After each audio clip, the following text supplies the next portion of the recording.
PHIvsGB.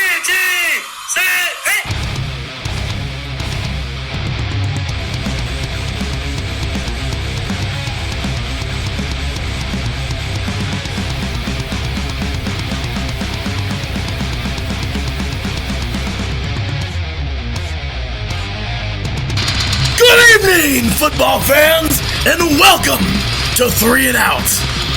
Brought to you by IE Sports Radio, your direct feed for all that is sports. What's going on, football fans? Well, here we are. 3 weeks are in the books. Can you believe it? I certainly can't. The sport that I eat, sleep, breathe, live is 3 weeks in, and I'll tell you what. We have had a great almost quarter of the season to start things off. Here we go, starting things off in week number 3. My gosh, talk about a Jaguars team who is on a mission. I honestly have no idea where this Jaguars team came from, but please, I want more. Titans did look very good, but the Jags certainly did on Thursday night. Also, with a recap of Sunday, the Raiders were everything but impressive, which is expected. And the Vikings are still unimpressive, but they beat a JV team. How do they feel? What do you do? Anyway, Bills, Bengals. The Bengals gave more of a fight than I thought they would, but the Bills do it again, winning another close game, just as they did over the Jets a couple weeks ago. Cowboys and Dolphins was literally everything you thought it would be. Actually, maybe even a little bit not as worse as we thought it would be. Anyway, Packers and Broncos, talk about a nice game here. I really enjoy this one. Packers, though, eggs out the Broncos the same as the way I thought they would. This team is going places. Chiefs and Ravens, a battle of 2 youngsters at quarterback, and I loved every bit of that game. However, talk about a close one here. Chiefs pull this one out. Colts and Falcons. Someone please explain to me where the Falcons are. And I think somebody found the Colts. Also, Patriots and Jets. I mean, I really thought it'd be a lot more lopsided, but regardless, same result. I really thought it would happen. Lions and Eagles. Oh my gosh, did someone get excited for these Lions? Matt Patricia is really taking this team above and beyond. Panthers have a tough time with the Cardinals team who is not impressive. The Giants win a dang game. Oh my gosh. Texans are no longer a paper team. Chargers are suspect. Niners are now suspect because the Steelers should not be very hard to beat. Sorry, Steelers fans. Saints and Seahawks have one for the ages. Rams and Browns, oh what a game, and Bears over the Redskins. You are officially tuned in live to 3 and Out, right here on IE Sports Radio, your direct feed for all that is sports.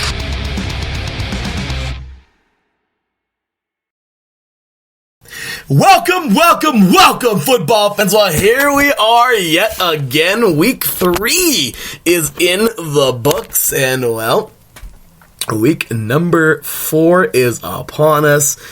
I mean, seriously, y'all, this is such a great season already. The NFL's 100th season. I mean, seriously, you can't get more excited than this season for right now. But I'll tell you what I love the absolute most is the fact that we are seeing like playoff caliber games already so early on in the season. And I'm going to go into that a little bit more in a little bit. But I got to first of all always say, all glory to God. You already know how the show starts. All glory to God. Without Him, nothing is possible. That's right. Big shout out to our Lord and Savior Jesus Christ. And of course, big ups to all the listeners out there who make this thing happen. We appreciate y'all. We love you so much. Thank you for making IE Sports Radio what it is. And thank you for making 3 and Out what it is. This show, I mean, the amount of listeners we get, y'all, we appreciate you so much. Thank you so much for showing us love and for being a part of the show. And as I always say, the gratitude is expressed. I mean, you guys are awesome. We thank you so much for being a part of the show. So, starting things off today, as you already know, we got our recap coming up here. Sorry for the few minutes late. I know, sorry. It's been a long week. I got to explain that one on the defining moment. But oh my gosh, things are finally going to be back to normal next week. it's just, the craziness of life has calmed down at the moment with everything I do. I coach varsity football. I'm subbing. I'm, working, doing my thing there. I started grad school. That's pretty crazy. I'm playing another season. Of course, I'm blessed to play another season. So I'm playing and managing IE Sports Radio. I mean, all of this is just so much. And oh my gosh, September has been a tough one, but it's okay, because we'll be just in time for the most awesome month of the season, of course. That is October, when we get things going on with the busiest season of the month, especially here on iSports Radio. All 15, soon to be 16, I'll tell you that, and also in a moment. All of our shows will be live for that month, because that's the intersection of sports, the sports junction, as I like to add. So, always awesome there. And as I mentioned, this is certainly going to be a fun season of NFL football, and I got to get back with you guys for sure on 3 and Out College Edition. So first things first, I just got to say a huge apology for all the listeners out there who are wondering where the heck the defining moment is and where the heck 3 and Out College Edition is. But once again, life just got extremely busy, but we are back at it, and we will get back at it soon. So anyway, with that said, let's go ahead and start things off here with 3 and Out, of course, today. I am so excited to get to jump on here and talk football with all of you as I do each and every week. So thank you so much for showing us love. We'll be joined by Mr. John Felipe and Mr. Mike Pat momentarily, and Mr. Fat Matt Colin Reynolds will be joining us for the second primetime face-off of the evening. We got 3 of those coming up tonight as always, and lots of great stuff here. So if you're just tuning in, get ready, y'all. It's going to be another wild show as we get ready to recap week 3 of the NFL season and get you ready for week number 4. You are tuned in live to 3 and Out right here on IE Sports Radio, your direct feed for all that sports. Be right back to recap week number 3 right after this.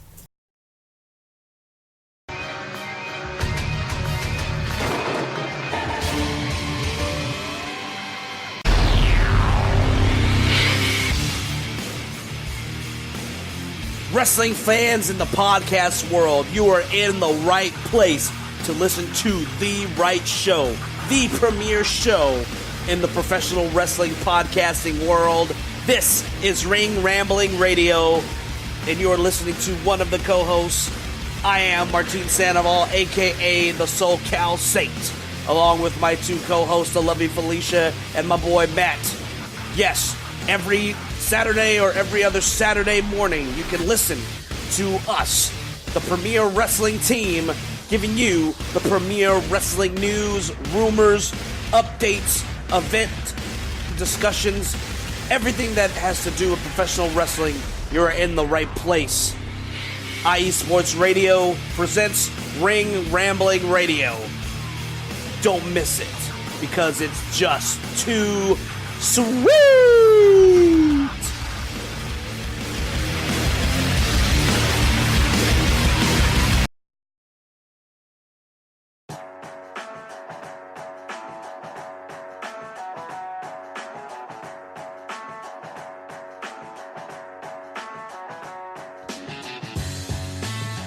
Two Wheels Wednesday is the place to come for all your motorcycle sports news every Wednesday on IE Sports Radio with myself, Matt White. All the latest news, rumours, race reviews and previews from World and British Superbikes and the big one, MotoGP. Two Wheels Wednesday, every Wednesday on IE Sports Radio, your direct feed for all that is sport.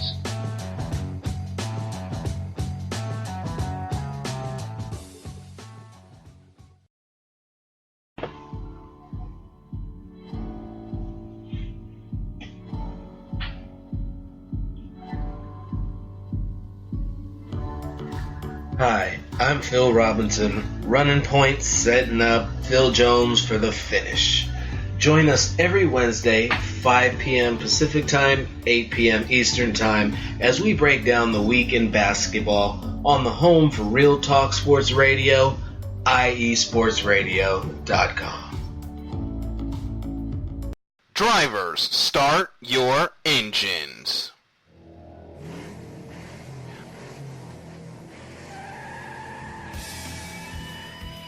Auto racing takes many forms, from the close quarter contact of NASCAR to the high-speed, high-risk atmosphere of IndyCar, all the way to the pinnacle of technology with the Formula One World Championship. No matter if you prefer the high banks of Daytona, the concrete canyons of Long Beach, or the flowing curves of the Nürburgring, the international language of motorsports is simple. Go fast, run hard, and come home first. So join us, myself, Darrell Kinsey Jr., Lolita Camello, and Michael Ward, on a world tour of all the best motorsports has to offer on the Extra Mile, Thursdays at 7 p.m. Eastern, 4 p.m. Pacific, only on your home for all. That is sports, i.e. Sports Radio.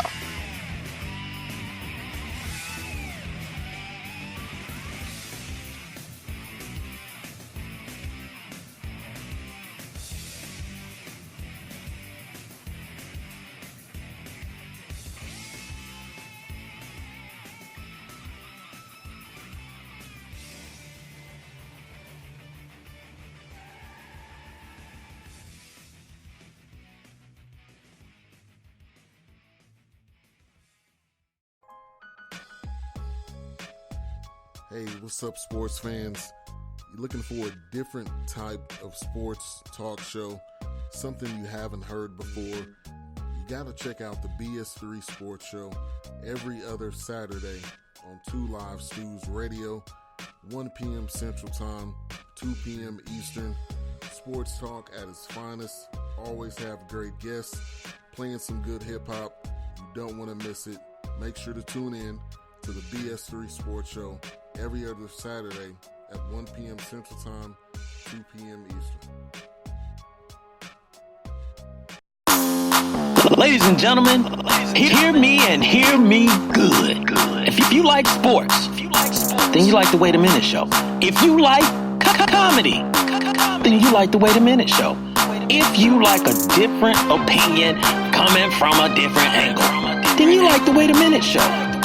So join me Saturday, 8 p.m. Eastern Standard Time with your host, Jelani J.B. Bodie. And of course, my man Lopan on the WaitAMinuteShow.com. Ain't that right, Lopan? Welcome back, football fans. Well, there you have it, y'all. Lots of great shows you can catch on the X Squad as well as here at IE Sports Radio. So, here we go, jumping back in here to the recap of week number 4 as I still await my colleagues, which is actually a little frustrating. My apologies, y'all. But I gotta go ahead and await my colleagues here. Mr. John Felipe will be joining us in a few minutes, and Mr. Mike Papp will be also joining us in a few moments. But I'm going to go ahead and start things off with the recap of Thursday Night Football because this was actually a really good football game for the Jags, man. I mean, without a doubt, the Jaguars were certainly something that just has to... This was a make or break. Like, seriously, there's no other way. I mean, I feel like the fans were going to quit on this team. It's kind of messed up.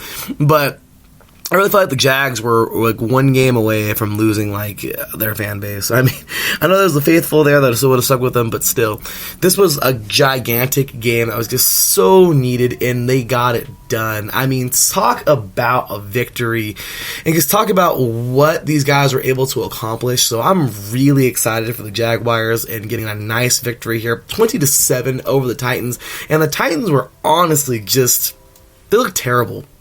Mariota, this is a contract year for him, and you know, he kind of needs to show up and do something. The Titans have all this hype around them. They blew out the Browns in week number 1. I understand we all have bad weeks, but there's no excuses, guys. This was a tough game for them, and I know they can rebound, but this was an ugly, ugly, ugly mark on their record, especially in the game that they, you know, were kind of flagged as they should have won easily. So, with that said, big day though, man. Gardner Minshew looking great out there. 20 for 30, 204 yards and 2 touchdowns. This guy is amazing. He's showing why he's such a great athlete. And I just really, really, really love the fact this guy is balling and doing his thing. So, with that said, we'll now go on to Sunday. And I promise you, I won't even waste your time with a rant. I won't. I'm not even going to waste my time. The Raiders are garbage, guys, and that's all there is to it. Diehard fans out there who want to hate me, hate me. I don't really give a crap. Seriously, It is what it is, and I just want Raider fans to see the team for what they are. I love this team, and I will forever be a Raider, and I'll forever love this team, but they're trash. And it is what it is. It's the same thing over and over. Quitters, everyone out there just, going half-ass. I mean, it's kind of sad, but it just kind of seems like nobody cares. And it is what it is. There's a couple guys there who do care. We're supposed to have a new and improved defensive line. Ooh, yeah, guys. The Vikings are not impressive.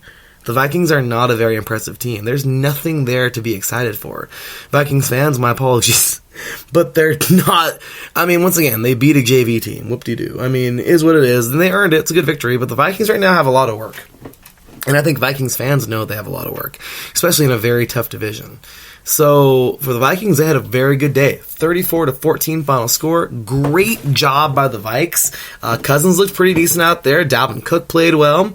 But at the end of the day, the Raiders just looked terrible. No sense of urgency. Nothing. Nothing to me says this team wants to win. And honestly, I'm going to leave it at that. So, looked terrible. And that's what happens. Congratulations, Vikings. That was a great game for you guys. Hopefully the season gets better and you guys will pick up some pieces or something. We'll see. But my bad for not mentioning the records as well. We have here the Jaguars at 1-2 and the Titans also at 1-2. Next up here, the Raiders, as I mentioned, they dropped to 1-2 and the Vikings jumped to 2-1. Now, am I all mad moving forward? No. I'm going to cheer forever? Yes. And I'm going to be excited when they win? Of course. But the way this team's looking right now, don't expect any titles or anything, not even a division title, guys. They look terrible, and there's nothing to be excited for unless we see a big, gigantic change on that field where the guys actually look like they want to play. And there's a team that I have an example of that looks like they want to play every single week, and that, of course, is the Buffalo Bills. I mean, you cannot be more excited. If you're a Bills fan, you should be jumping for joy right now. This team is playing such good football. They're a 3-0 team. Hit that applause button, man. This is a good football team. I love good football, and this is a good football team. Okay, Josh Allen, he's getting the hand cannon under control. 23 for 36. 243 yards, 1 touchdown, and he threw 1 pick, but you know what? I'll take it, man. That was a good job by him this week. Great job by the entire Bills team. I mean, Gore, 14 carries for 76 yards. He had a touchdown in there. And Knox, look at this, 3 receptions and 67 yards, 1 touchdown. You can't ask for more out of this team. Beasley is playing at a high level, as he always is. I mean, it was awesome. Yes, did they let the Bengals come back in this one? They certainly did. They 14-0 at the half. You'd expect for them to continue. Now, you would also expect for an NFL team to fight back, no matter how good or bad they are. And the Bengals did exactly that. They would fight back. They would certainly, give a nice challenge in the second half. However, I don't know. The Bills just looked a little sluggish in the second half. I'm not going to take anything away from them, but they didn't look like themselves. Now, the Bengals got out there, got after it, and nearly almost pulled off the victory. However, this is a lesson learned for both teams. The Bengals probably say to themselves, well, if we would have had another half of football, we would have won that game. If we only would have gotten started in the first half. And the Bills say, well, we played so great in the first half, and you know what? We let off. Like, we could have kept that same domination going. We could have blown this team out and played, the whole game. So, really, when it comes down to it, it's a whole game of football is what both these teams are pretty much kicking themselves about right now, is the fact that you need to play a whole freaking game of football. It's a gosh dang football game. It's 60 minutes long. And both these teams look like they played about 30 minutes apiece. I know at the end there we had the Bills with that touchdown at the very end. But look at this, guys. Frank Gore, with 1:50 to go on the clock, scores the game-winning touchdown to 21-17. Okay, after Stephen Hauschka will nail the extra point. And there it is. So the Bills played maybe a couple more minutes, maybe we'll say 30. Let's say it was 35 minutes. All right, of football they played. Or however long that last drive was. But they played 35 minutes, and, well, there you have it. So, and they played 35 minutes, and the Bengals played 25. Okay, so, whoop-de-doo. But I'm really kind of disappointed the fact that, the Bengals just haven't had the best start, and they started off exactly like that. So they're also somebody who has to prove something to their fans, like now. And as for the Bills, they're playing great football, but they have to continue to play at a high level all throughout the entire game. So once again, two teams with lots to work on, but the Bills will jump to 3-2, and the Bengals will drop to 0-3. After that, this was just a sad game because it's everything you thought it would be, guys. The Dolphins are just the Dolphins. That's all there is to it. The Dolphins they need so much help. There's nothing more you can say. The Dolphins are every bit of terrible you can think of, and no one's going to sugarcoat that, especially not me. And once again, you're going to play a pretty good football team like the Dallas Cowboys, and you're going to be in their house. Well, I understand, okay? You get thrown to the wolves if you're young Josh Rosen. You're going to get in there and play. Kenyon Drake, I understand he's, doesn't have the best offensive line, but still, you could work a little harder. I don't know, I just feel like. When it comes to, Williams, not a bad job either at the office, but when it came down to it, they just looked bad. They looked so bad. I mean, what more do you say, guys, when there's just nothing there? You don't say anything. You just let it go. And right now, the Dolphins are just letting it go. There's really no more you can do. You can sit here and be mad about it and be irritated and all of that good stuff. But when it comes down to it, they know this is a throwaway year. They know that this is just the year they want to forget.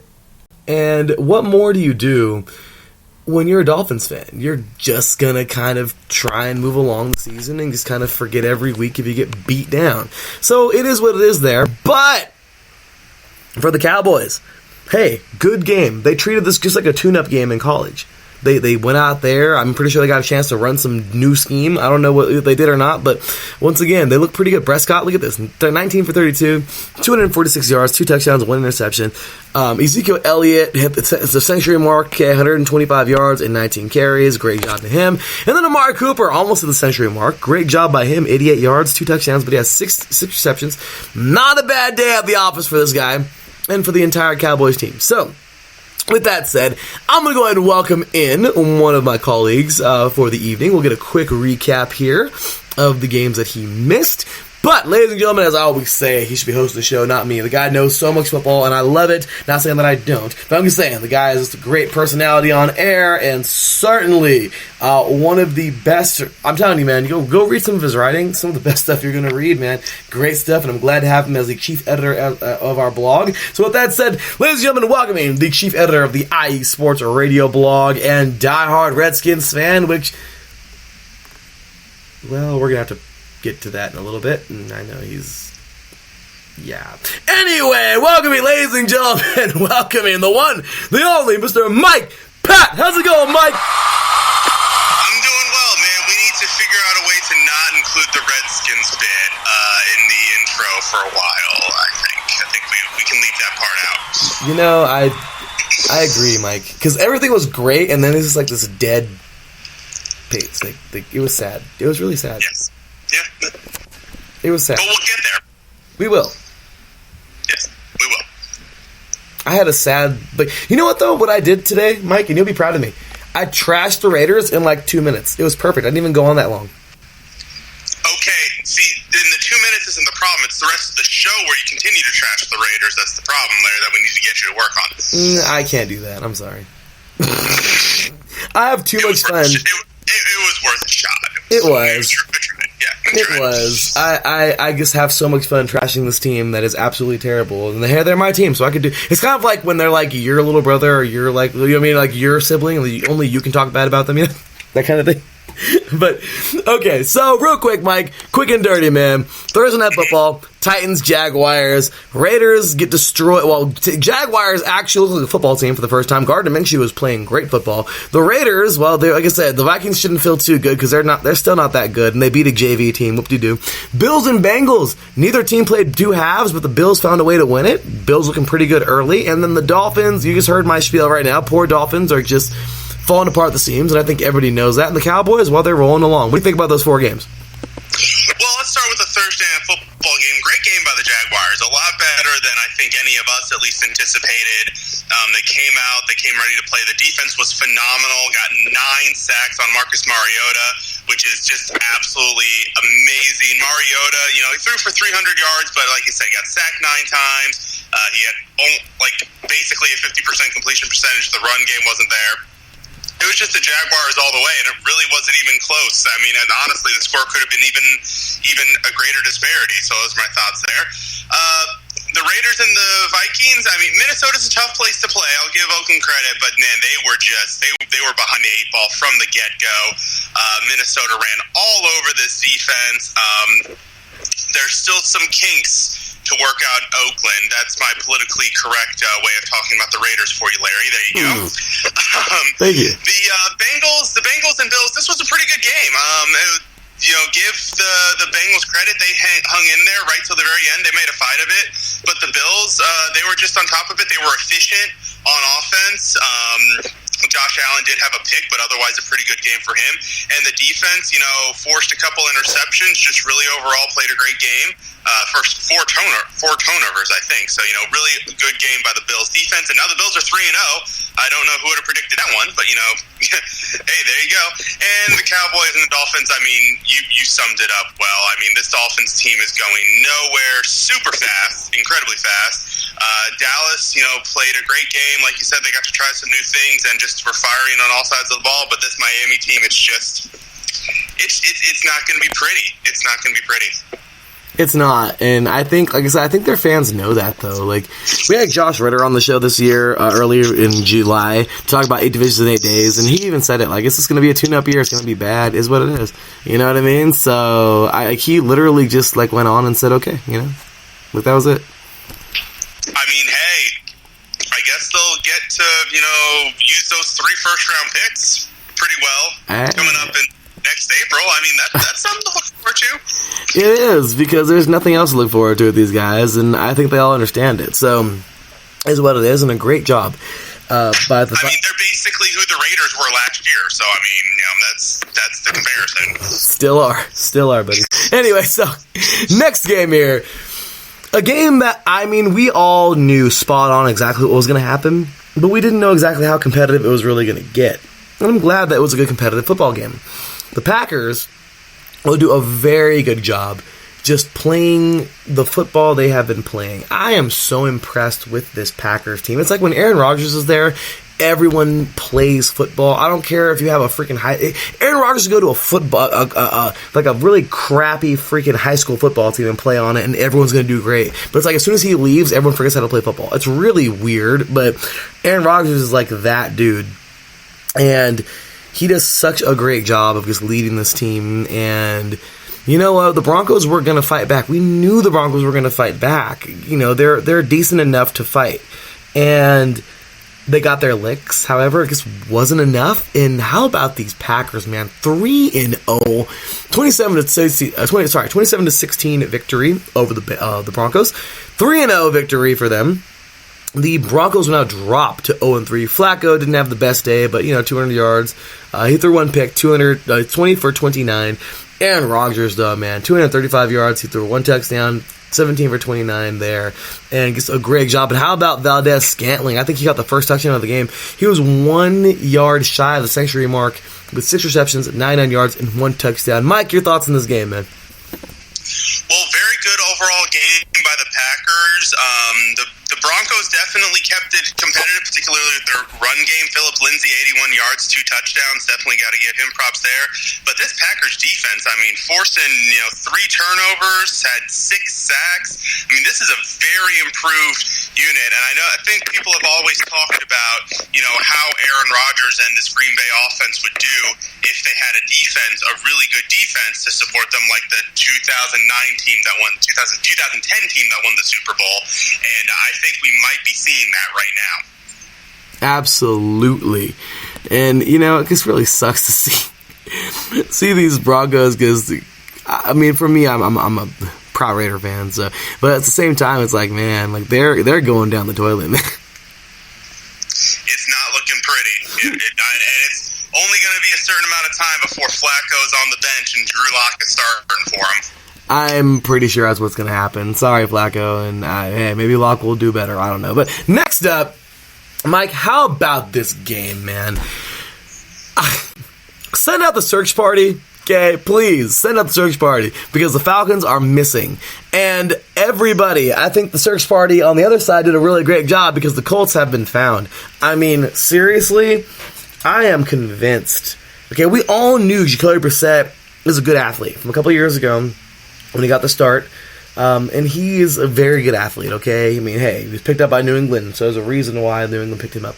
Great athlete. He is such a great athlete, okay? Look at this. 310 yards. Are you serious? 28 for 37 with 2 touchdowns. Amazing day for this guy. And it's like, it doesn't matter what they did. The Falcons couldn't do enough. Ryan had over 300 yards. Julio Jones had 128 yards, okay? And a touchdown with 8 receptions. I'm just saying, nothing the Falcons could do. It's like they couldn't do anything because no matter what, the Colts were right there with them. And at the very end of the game, well, the Colts had just enough to get that victory. And it was actually the Falcons who scored last, but it was still a 3-point game, and the Colts defense held, and they are now at 2-1. 27-24 victory. The Colts get the victory here at home and send the Falcons home at 1-2. Mike, what do you think? Well, it'd be easy to give props to Jacoby Brissett, who's been playing very sound football to start the year. One of the reasons the Colts are 2-1, the offensive line's doing great, the run game's doing great, and Atlanta definitely, kept it interesting. But I'm going to focus on one player here, the surefire Hall of Famer on the Colts, and that is Adam Vinatieri, who had an incredibly rough start to the year. His first 2 weeks were so poor. Some people were rumbling that he was going to retire mid-season. 2 for 2 on field goals, 3 for 3 on extra points. Critical kicks that helped the Colts secure this victory. So major props to the legend himself for coming back and proving that he is still one of the top kickers in the game.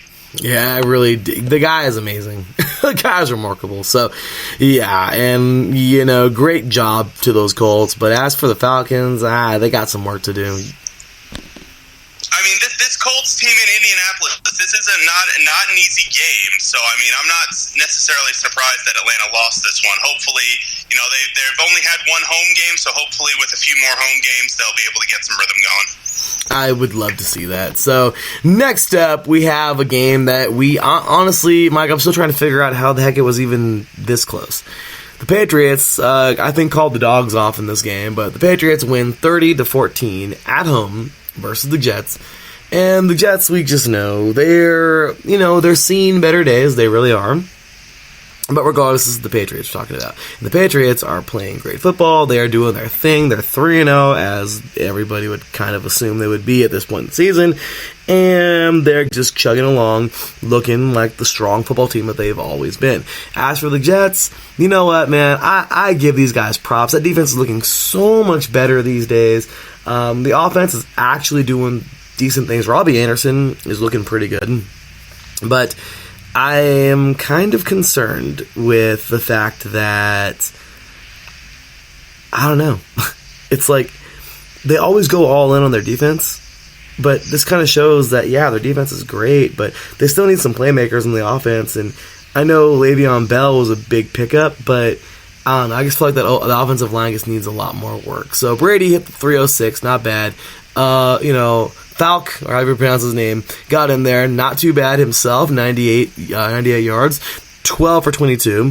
Le'Veon Bell only hit 35 yards. Talk about a great job of that Patriots defense. But, I mean, overall, it was just, once again, kind of what you would expect, just a little teeny bit closer, because I think the defense of the Jets got a little bit better. So your thoughts, Mike? Well, you're absolutely right. The Patriots did call off the dogs, and I think the only reason this game was even within 16 points was because Jarrett Stidham threw a pick six, and then there was a fumble late in the third or early in the fourth quarter that led to a touchdown for the Jets. So 2 defensive touchdowns for the Jets is the only reason this game was even this close. With Sam Darnold out, this team has no chance. You can give the ball to Le'Veon Bell all you want, but without any playmakers, without any support around him, nobody can do anything in the league. You're right, the offensive line is bad. The Patriots, I mean, they're the Patriots. They had this game in the bag all the way. And like we said, they called off the dogs. If they had kept the starters in and kept it going, This game could have easily been a 30 to 40 point blowout. That's exactly what I was gearing for, Mike. I really thought for sure that's what it was going to be. And, well, once again, I mean, I guess Bill's just like, it's not worth it to get these guys hurt in this garbage game, you know? Exactly. And I think, it would be stupid to be up 30-0 in the fourth quarter, having Brady in, and something freak happens, a player gets free on a blitz, and, Brady breaks his knee. It's kind of that preseason mentality almost at that point, because they knew there was no way the Jets were going to come back once they were down 30-0 in the third. No, I don't think any team has ever done that, period, let alone a team that's starting Luke Falk at quarterback. Absolutely, man. So, here we go. And this is a game where I am so interested to hear every thought. I mean, I'm always interested to hear every thought, of course, Mike. I mean, you know your stuff, man. You're the real deal. But, seriously, Mike, okay, what is this? Is this a gigantic red flag for the Eagles? Or is this just a gigantic thumbs up for the Lions? I mean, it's so hard to even say anything about this game and not feel like, well, maybe I shouldn't have said that. Because the Lions, let's just give it to him, man. Matt Patricia, I love this guy. I'm such a big fan. And to everybody who knows me, you know that I'm a big Matt Patricia fan. I love what this guy stands for. I love his mentality. I love everything about his defense is amazing. This guy is a great athlete. A great coach. And he has a bunch of great athletes. And I just think it's hilarious because you bring all that together with the fact that, the Eagles are up and down. There's nothing that says Super Bowl, but there's also nothing that says bad season. I think they are a very good team that they can get somewhere in the playoffs. I'm definitely not going to be picking them for my Super Bowl pick. I mean, once again, we don't know that. But, they start with some weird games this year. I mean, talk about that massive comeback in week 1 where I thought for sure the Redskins had them pegged, okay? But still, the Lions are a different case, man. They're a good football team. They came to play. We know they started to build a little bit, and here they are now 2-0-1. They got that tie, of course. And now the Eagles are sitting at 1-2, and I know you are, right now with the Redskins, you're pretty happy that they're 1-2. But what do you really think? Wentz is at 259 right now. 259 yards on the game. Once again, 259 yards. Stafford only threw 201, but it was enough. And Jones Jr. will have the century mark, 101 receiving yards on 6 receptions and 1 touchdown. Overall, the Eagles didn't look that impressive, but then again, the Lions looked impressive enough. So, Mike, I weigh in on this sucker, man. What do you think about both these teams and this game? Well, I think this ultimately comes down to a little bit of efficiency and opportunistic playmaking. I mean, you look at the Lions, they had the kick return for the touchdown, which was huge. They forced 2 turnovers, whereas they had none themselves. The Eagles played a really good game. This was an amazing game by both sides, and it's unfair enough that it was as close as it was. But the Eagles just weren't efficient enough. I mean, they had some wow plays. Miles Sanders had 2 30-plus yard catches. But, Carson Wentz only 19 for 36. That's about 53% passing. So a lot of incompletions there, a lot of inefficiencies. And Detroit, they just kept pounding, kept grinding on offense. They made the plays where they needed to make them. You got to give them props. And like I said, the defense, some of the new pieces they have on defense really came to play. So, I mean, for the Eagles, I do think this is a little bit of a red flag.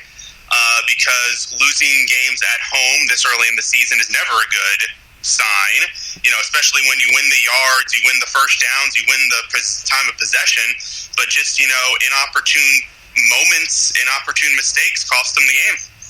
That's really what it was, and I don't know. I mean, okay, if you're an Eagles fan, are you freaking out so early in the season, or are you just saying, no, you know what, we're still good, but there's something has to kind of change up? Or you're just saying, okay, we've had a couple of tough ones, but you know what? It's only 2 freaking losses. It's early. We're going to be just fine. What are you saying, Mike?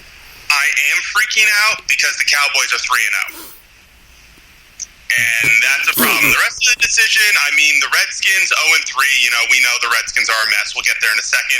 The Giants just picked up their first win. We'll get to them as well. But the fact that you're already 2 games behind 3 weeks into the season has got to be concerning. It is. It really is, Mike. I am very concerned for this team right now. Eagles fans, you need to be a little worried. I mean, I think we can all go back to that awesome clip where, come on, man, I think you know exactly what I'm talking about. This fan is saving babies from a burning building and has the time to take a shot at Aguilar for not catching a pass. Oh, yeah, that it was pretty funny, I'm not going to lie. Yeah, I mean, that was pretty funny. But once again, man, I love Aguilar. Why? USC, fight on. But yeah, dude, catch a freaking football. I mean, come on, man. Like, I'm just saying. I think it was pretty awesome what happened between them. Between what he had to say and, like, how they invited them and everything. That was awesome to a game. But I'm just saying, it is what it is. I know what happens. But still, I'm sorry to even get on Aguilar, man. I love you, brother. No matter what, man, USC, fight on. But overall, it's concerning for the Eagles as a team, just saying. So, anyway, Panthers and Cardinals. Okay, Mike. This is... Newton's not playing. That sucks. Allen.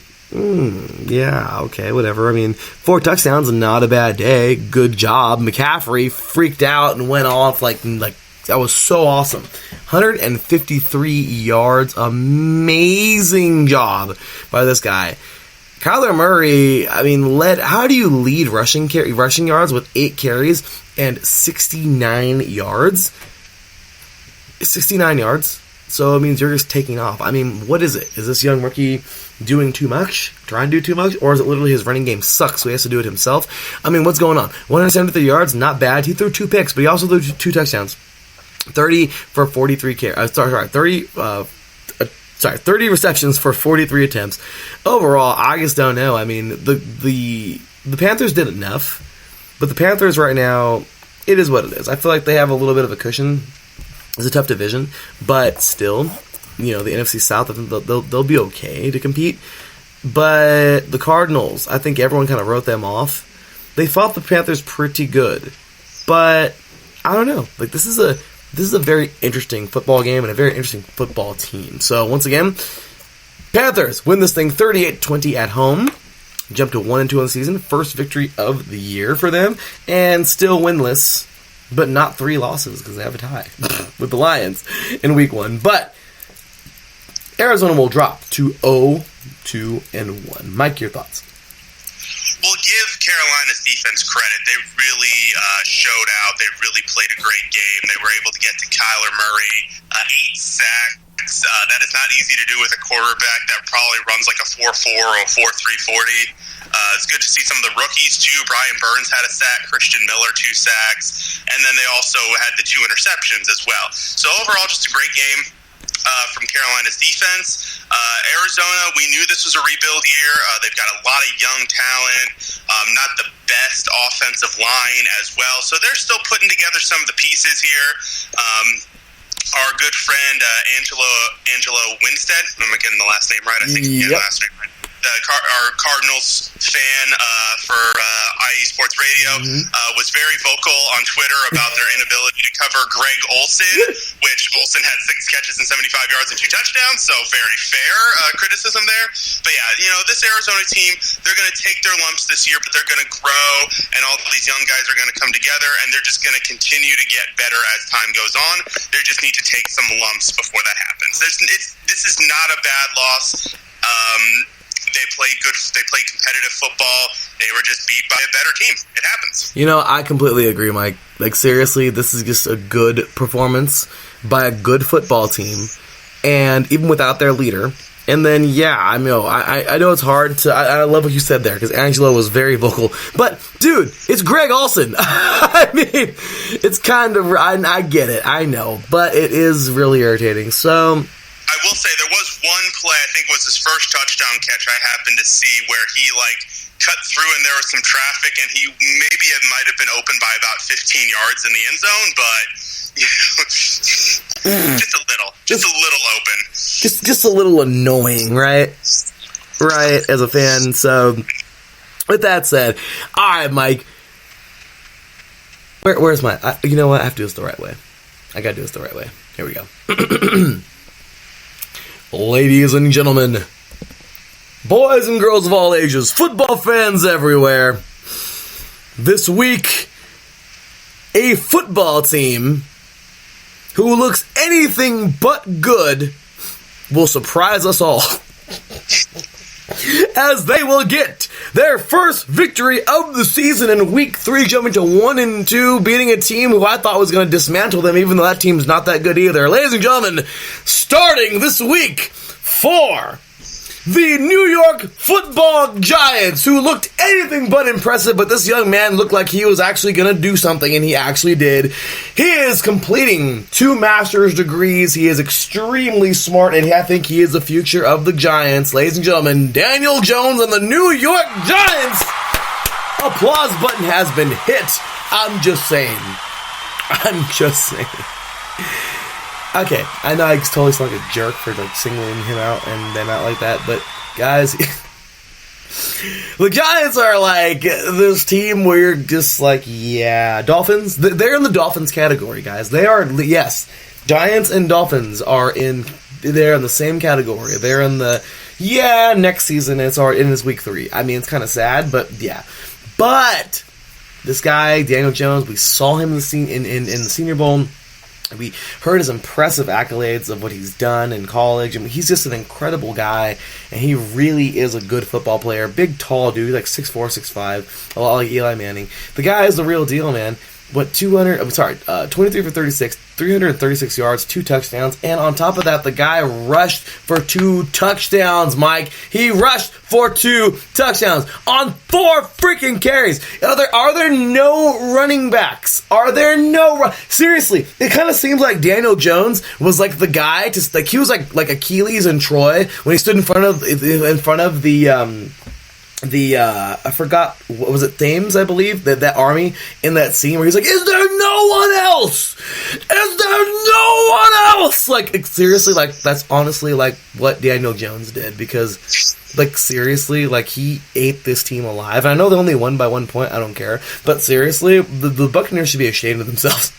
They let this guy have 4 carries, and 2 of those carries were touchdown runs, and he only had 28 yards on the ground, and then he threw for 2 touchdowns. I had lots of good things to say about the Buccaneers in the first 2 weeks. Not anymore. The Giants, their defense is terrible. I mean, seriously, it looks like the Raiders are playing for them on defense. Okay, they are terrible. But you know what? Applause button. Daniel Jones, just maybe the saving grace of this football team. Mike, please weigh in heavy on this one. I know nobody was expecting him to come out his first start and lead come from behind down 18 points at half to win a game away. Tampa Bay had this game in hand. They just completely dropped the ball in the second half. You know, there's really not much else you can say. You look at the numbers, Daniel Jones, Jameis Winston, pretty comparable. Winston did have more yards and an extra touchdown, but Jones also had the 2 rushing touchdowns and Winston threw picks. So, I mean, you know, that kind of balances. Mike Evans, I need to see a record of how many times a receiver has caught 8 passes for 190 yards and 3 touchdowns and their team has lost. We need to go through the stats and check that, because that's got to be some kind of record. And then you also look at special teams. I mean, Tampa had a chance to win it at the end, and the field goal kicker missed the kick.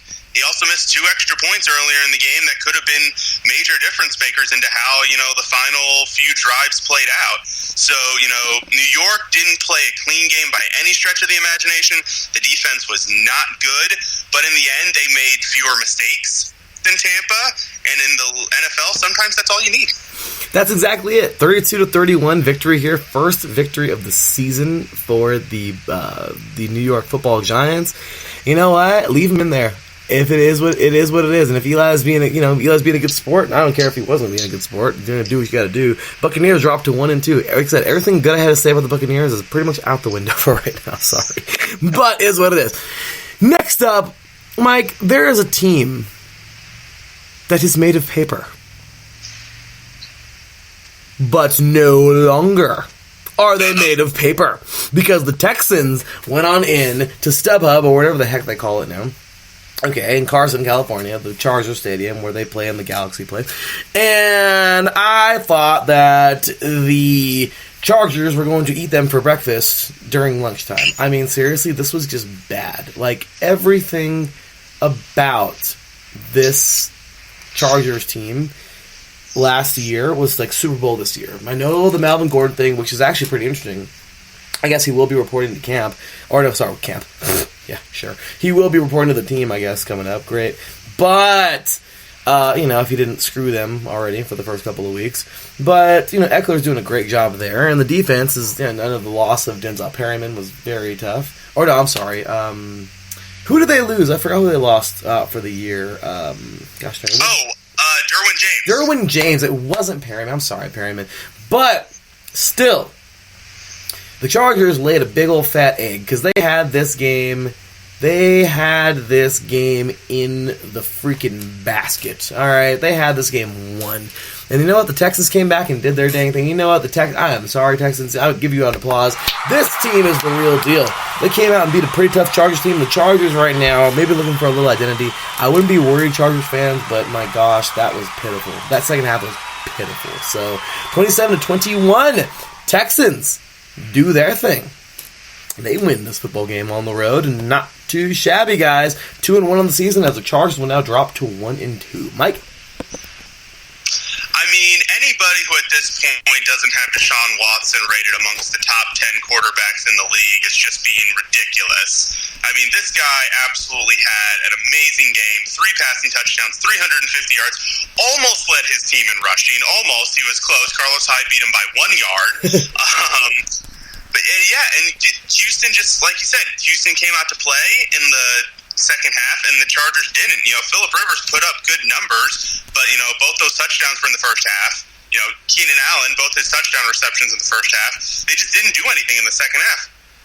And Houston's defense, showing up with 5 sacks, and give Houston credit, because even though I still don't agree with that trade that they made before the season with the Dolphins to get Laramie Tunsil and Kenny Stills, you can see the impact that both of those guys are having on the team, because Watson is getting sacked and pressured much less, and Stills is putting up really good numbers. So give them credit. It was a big trade. They might not be. They might be paying for it for a little while, but for now, it's paying dividends. It really is, and I like that you brought that up, because yes, big time pickup, and really, this is just a great job.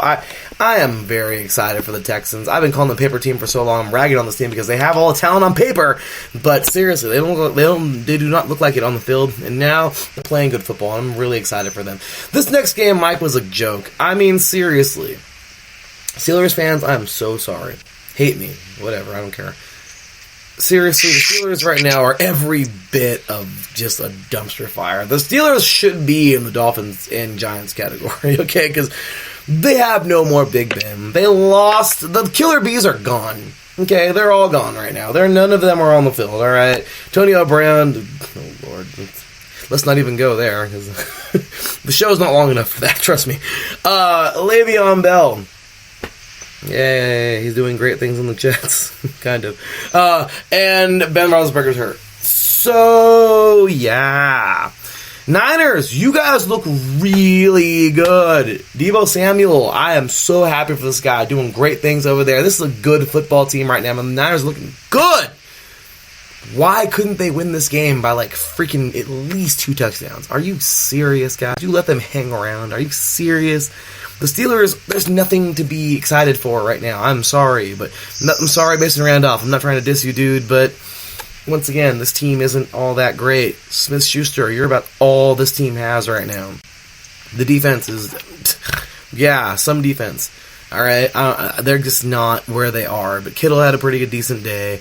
I'm just saying, look, overall, Jimmy G, dude, you needed to do a lot more. I know you did a good job here, but those 2 picks, kind of annoying. So, Niners, you should have won this game by a lot more. They did win 24-20, but sorry for just dissing the Steelers there and the Niners. I guess I gave you guys too much props. Regardless, win's a win, even if it's only 4 points. In the game, you should have won by a lot more. Niners are now 3-0. Steelers dropped to 0-3. Your thoughts, Mike? Well, I mean, the Niners, honestly, it's kind of a miracle they won this game, considering they had 5 turnovers. I mean, that's just absolutely atrocious. I mean, they're kind of lucky that they came away with a win. By the way, I have to correct you, Larry.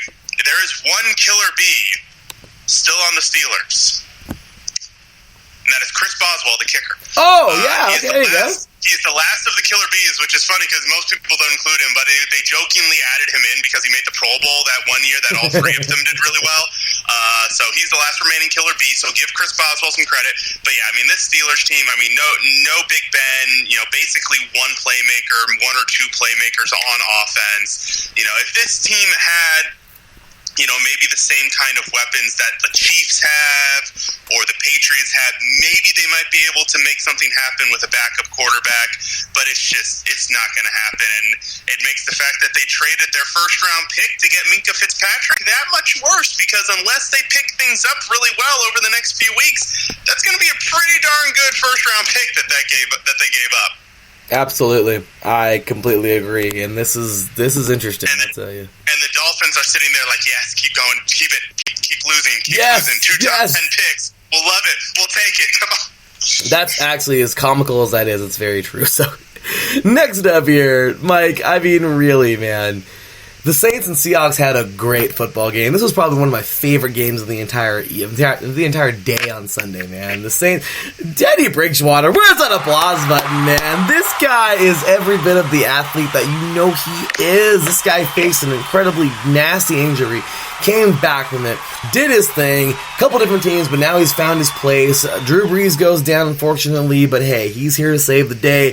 The Seahawks, they are no pushover. This team is no pushover, and they got it done, man. The Saints got this thing done on the road, one of the hardest places to play, 33-27. You can't ask for a better performance. Teddy Bridgewater, man, he was out there running around, throwing passes, doing as much as you can do. Like, seriously, this guy, I give him so much props, and he is just a winner, man. Like, seriously, he is a winner, and I'm so excited for his career here, and I just really think a lot of this guy did a pretty good job. 177 yards, 2 touchdowns, 19 for 27. You know what? I don't care. Did a great thing there. Did really, really good. Kamara leading in receiving and in rushing. I mean, a great job overall. Not sliding the Seahawks whatsoever. This is a great football game. Amazing football game. And though and I love it because this is what shows you how amazing the Seahawks really are. They will score at the very end. They didn't care if they knew it is what it is. They knew they were still going to lose, but they still fought hard even when the clock said 0-0. Wilson to Will Dissly for a 4-yard pass into the end zone. That will leave the score 33-27. Seahawks keep fighting. They dropped 2-1, but they're doing their thing. And the Saints, after this it's a nasty performance in LA, losing to the Rams last week, well, they get a victory here. Once again, 33-27. Saints will jump to 2-1 on the season, as the Seahawks will fall to 2-1 on the season. What do you think about this one, Mike?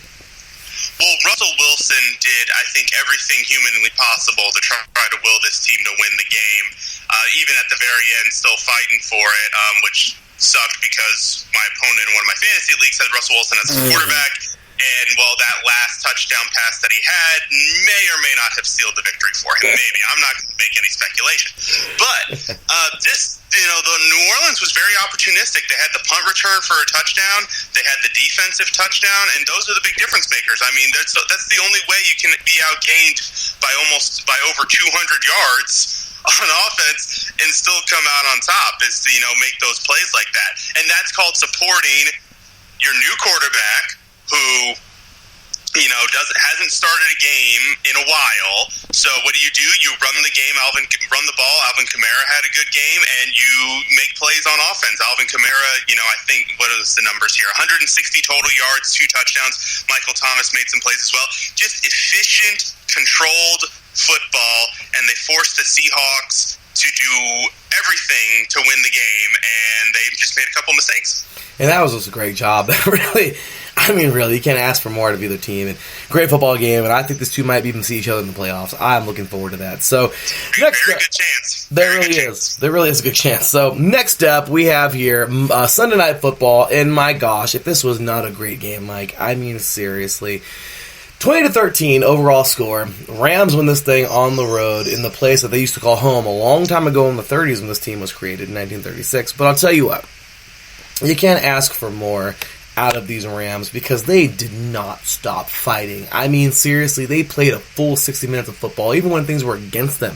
They put a whole 60 minutes together. At the end of the first quarter, 0-0. Then the Browns actually led this thing at the end of the second quarter, okay, going into halftime, 6-3. I know it's just a 3-point game, whatever.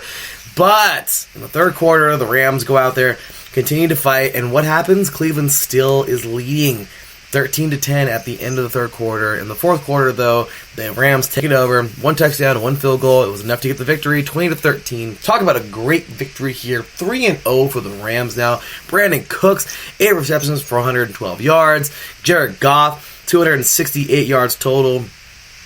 Gurley is, I don't know. They're just, as Derek said last week, for this primetime face-off, I guess they're just being conservative with this guy. I mean, he's still dominant, but 14 carries for 43 yards. Well, it's not not easy for this guy right now, I guess. But regardless, Baker Mayfield 195 yards, Chubb 96 yards, Landry 62 yards. They looked good, and you know what? The Browns should not be holding their heads on this loss. This is a very possible Super Bowl contender this year in the Rams. And for them to only lose by 6 points in their first Sunday Night Football game there in 11 years, you know what? I'd still tip my cap to the Browns. They dropped to 1-2 in the season. The Rams will jump to 3-0. But regardless, I think the Browns are in great position to do very good this year. So, Mike, your thoughts?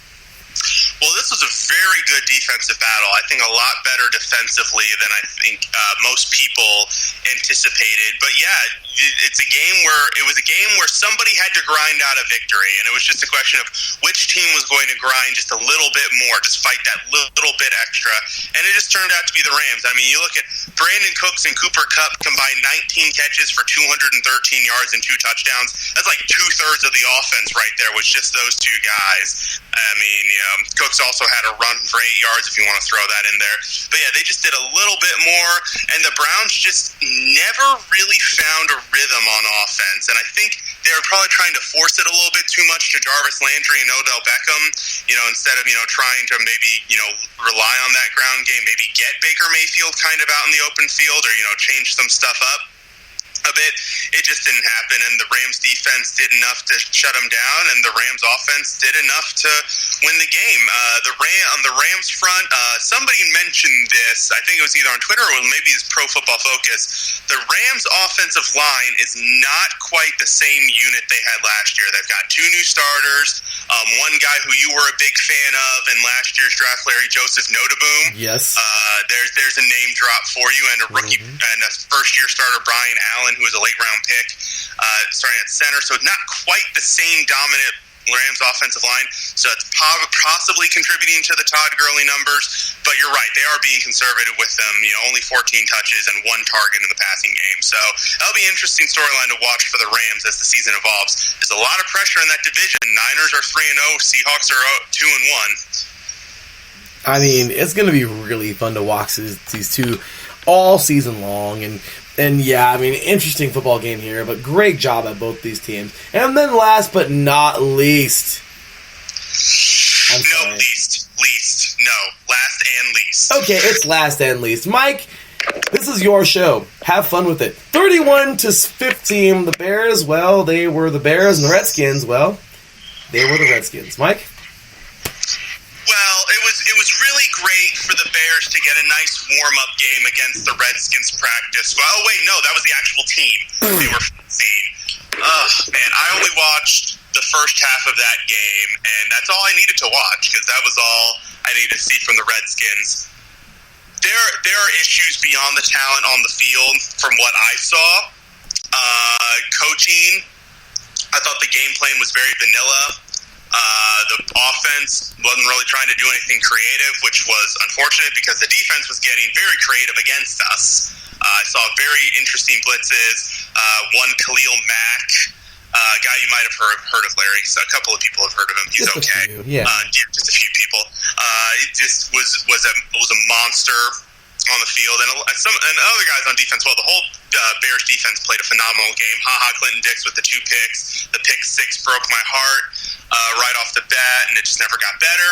And on the defensive side of the ball, I talked about the pass rush last week on the show, And we got some pressure. We got a few sacks on Trubisky, but it was very inconsistent, and we weren't doing much in terms of, like there was one play they brought Josh Norman in, he got a sack, that was nice and creative. But most of what I saw was just simple 3-4-man rushes, zone coverage, nothing to try to rattle a young quarterback who's still trying to find his rhythm. And, Chicago got creative on offense, and the defense just really didn't do anything to stop it. And it's just one of those things where if, they had gotten more creative, if they had been more interesting, on offense and defense, maybe they would have, not been down 28-3 at halftime. But, it is what it is. It's going to be a long year for Redskins fans.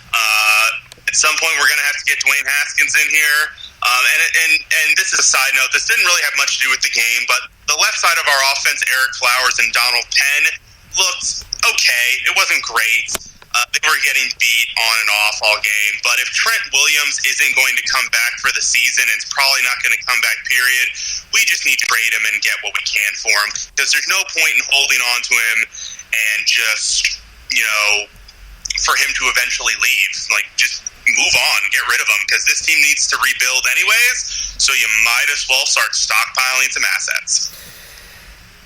I think that is, where's the applause button? That's about as you can't get crazier than that. That's about as honest as you can get from a Redskin or from any fan, in my opinion. And I'm very glad that you're just laying it the way you're laying it. And that's it, man. I mean, let us recall last year when me and Kylam faced off in the primetime showdown when the Redskins faced the Saints, and I said I gave out a game plan to control the tempo, run the ball, and keep Drew Brees off the field, and they did none of those things.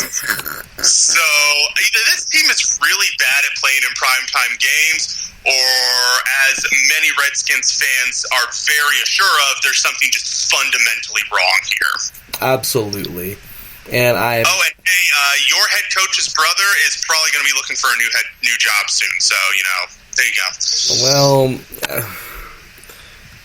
oh boy, Mike, there's this. I'm getting this crystal ball vision. Mm-hmm. Jay Gruden to the Raiders. What? Jay Gruden to the Raiders? I don't know what he would do for the Raiders except run them into the ground, but okay, you can give it a shot. I mean, we're already there, so I don't know. You can't run us into the ground much further than they've already ran to the ground, but I don't know. Are the Gruden brothers going to be teaming up on the same coaching staff? What? I don't think that's very possible, but I'm just saying, in the world of craziness that is the Raiders and their miserable selves, it's probably going to happen. So with that said, there it is. So there is the recap of a really sad week. Just kidding. But really great week in the NFL. And really excited for what's coming up next, y'all. So with that said, we'll be giving our picks tonight at the end of the show. Once again, time constraints kind of got us today, and it was a little bit later than usual. So we got to get on with the show with the primetime face-offs. But hey, we'll get ready for them because we got it coming up here first, y'all. Thursday Night Football coming your way tomorrow. Those really concerning Eagles taking on those really hot, good Packers. Oh, it's going to be fun. We got Mr. Earl in the house taking on Mr. Brandon. Oh, it's going to be a good one, y'all. Stay tuned. It's going to be a show coming up right on the other side of this break. You're listening to 3 and Out right here on IE Sports Radio, your direct feed for all that is sports. We'll be right back after this. Good day, folks. Yours truly, Nico Green here, reminding you, tune in to the Neutral Zone Hockey Talk Radio Show, Tuesdays, 4 p.m. Pacific, 7 Eastern, proudly brought to you by IE Sports Radio. It's the Neutral Zone. All hockey, all the time. Take care. See you soon.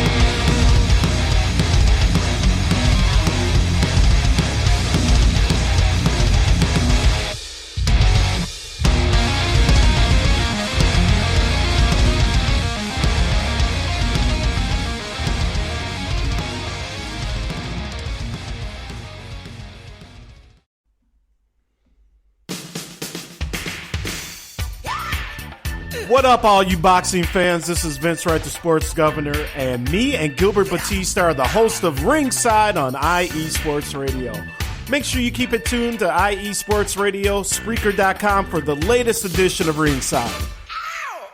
All the boxing news you need right here. Keep it tuned, Spreaker.com, IE Sports Radio, your direct feed for all that is sports. Lopan, they didn't even want you. Heck, they didn't even want me. But you know what? Right about now, they have no choice. Looking for the real sports talk? Talk that's for us, the people? Look no further. The Wait a Minute Show, a prime time sports comedy cocktail that tucks you in at night. Join me and Lopan Wednesdays at 9 p.m. Eastern Standard Time on the 2LiveStewsRadio.com and Saturday 8 p.m. Eastern Standard Time on the WaitAMinuteShow.com. Sounds like a plan to me. Ain't that right, Lopan? Indeed.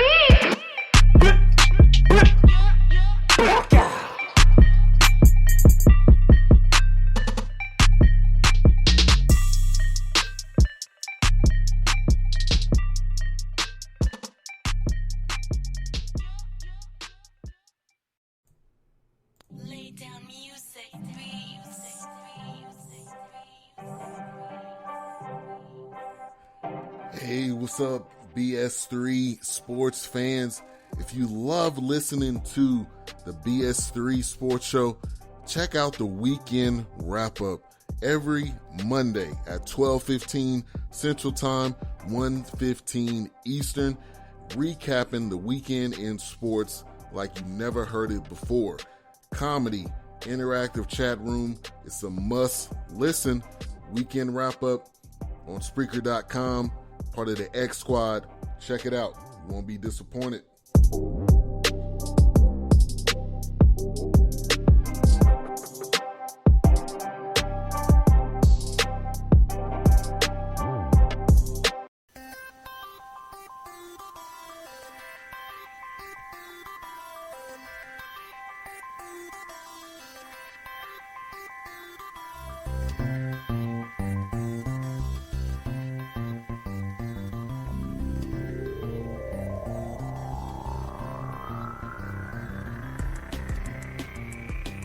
Hello, soccer fans. Pierre Moss here with you.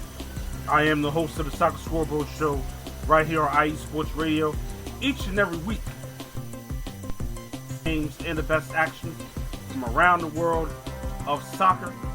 Not only do we have live scores for you, but we also news and all the latest stories from the soccer world right here on the Soccer Scoreboard Show. Come join us each and every week right here on IE Sports Radio.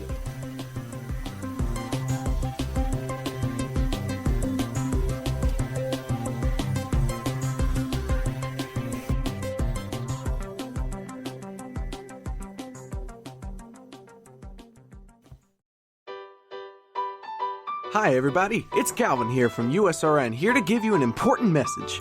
Since 2017, we have done our absolute best to provide you with nothing but the highest quality of sports calls in the greatest of quantity possible. Thanks to you, our station has grown more than we ever thought. That's why, with your help, we would like to grow even further. Just think, twice the amount of your favorite calls, 24 hours of coverage, talk shows, play-by-play, game-by-game analysis, and so much more. That's right, USRN2 is officially in development. But we can't do it alone. We have set up a GoFundMe page that you can access from our homepage on the left of your screen. We also are planning special giveaways and prizes to our highest donors. Our goal here at USRN is to bring you the best calls possible at no cost to you. In order to continue to do that, we need your help now. Please check out our GoFundMe page, and if you would like to know how you can help, you can email usrnradio@gmail.com. Without your support, we couldn't do what we do.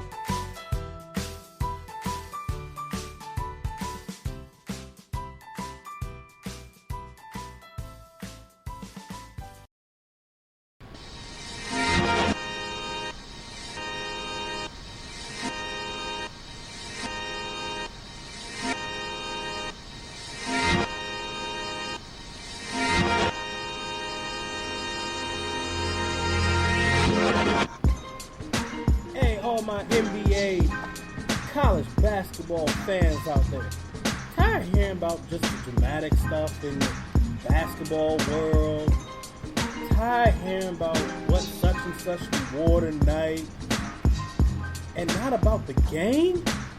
Hey, leave all of that alone. Because on Wednesday nights, I got this show called Fast Break with Phil Jones here on the IE Sports Radio. And all we talk about is straight basketball, from where it comes down to the NBA, the NCAA, and even the WNBA. I don't discriminate.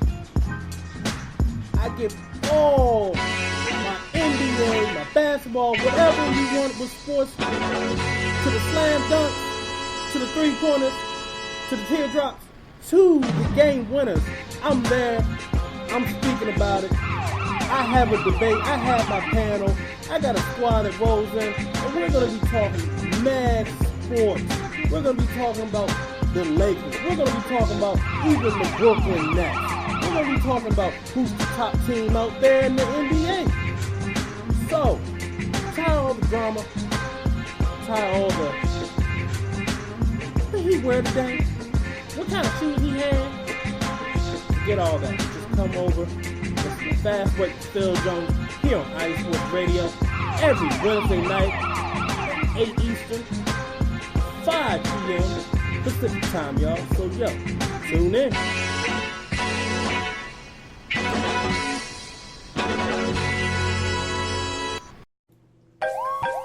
Hey, what's going on, everybody? Vince Wright, the sports governor from the great state of Minnesota, and I want to thank you for listening to Sports Done Right. Make sure you're checking us out on all of our platforms, whether it's Spreaker.com, XSquadAffiliates.com. We're also heard on the Stewart Media and Entertainment Network, so keep it tuned here. More great things coming from Sports Done Right.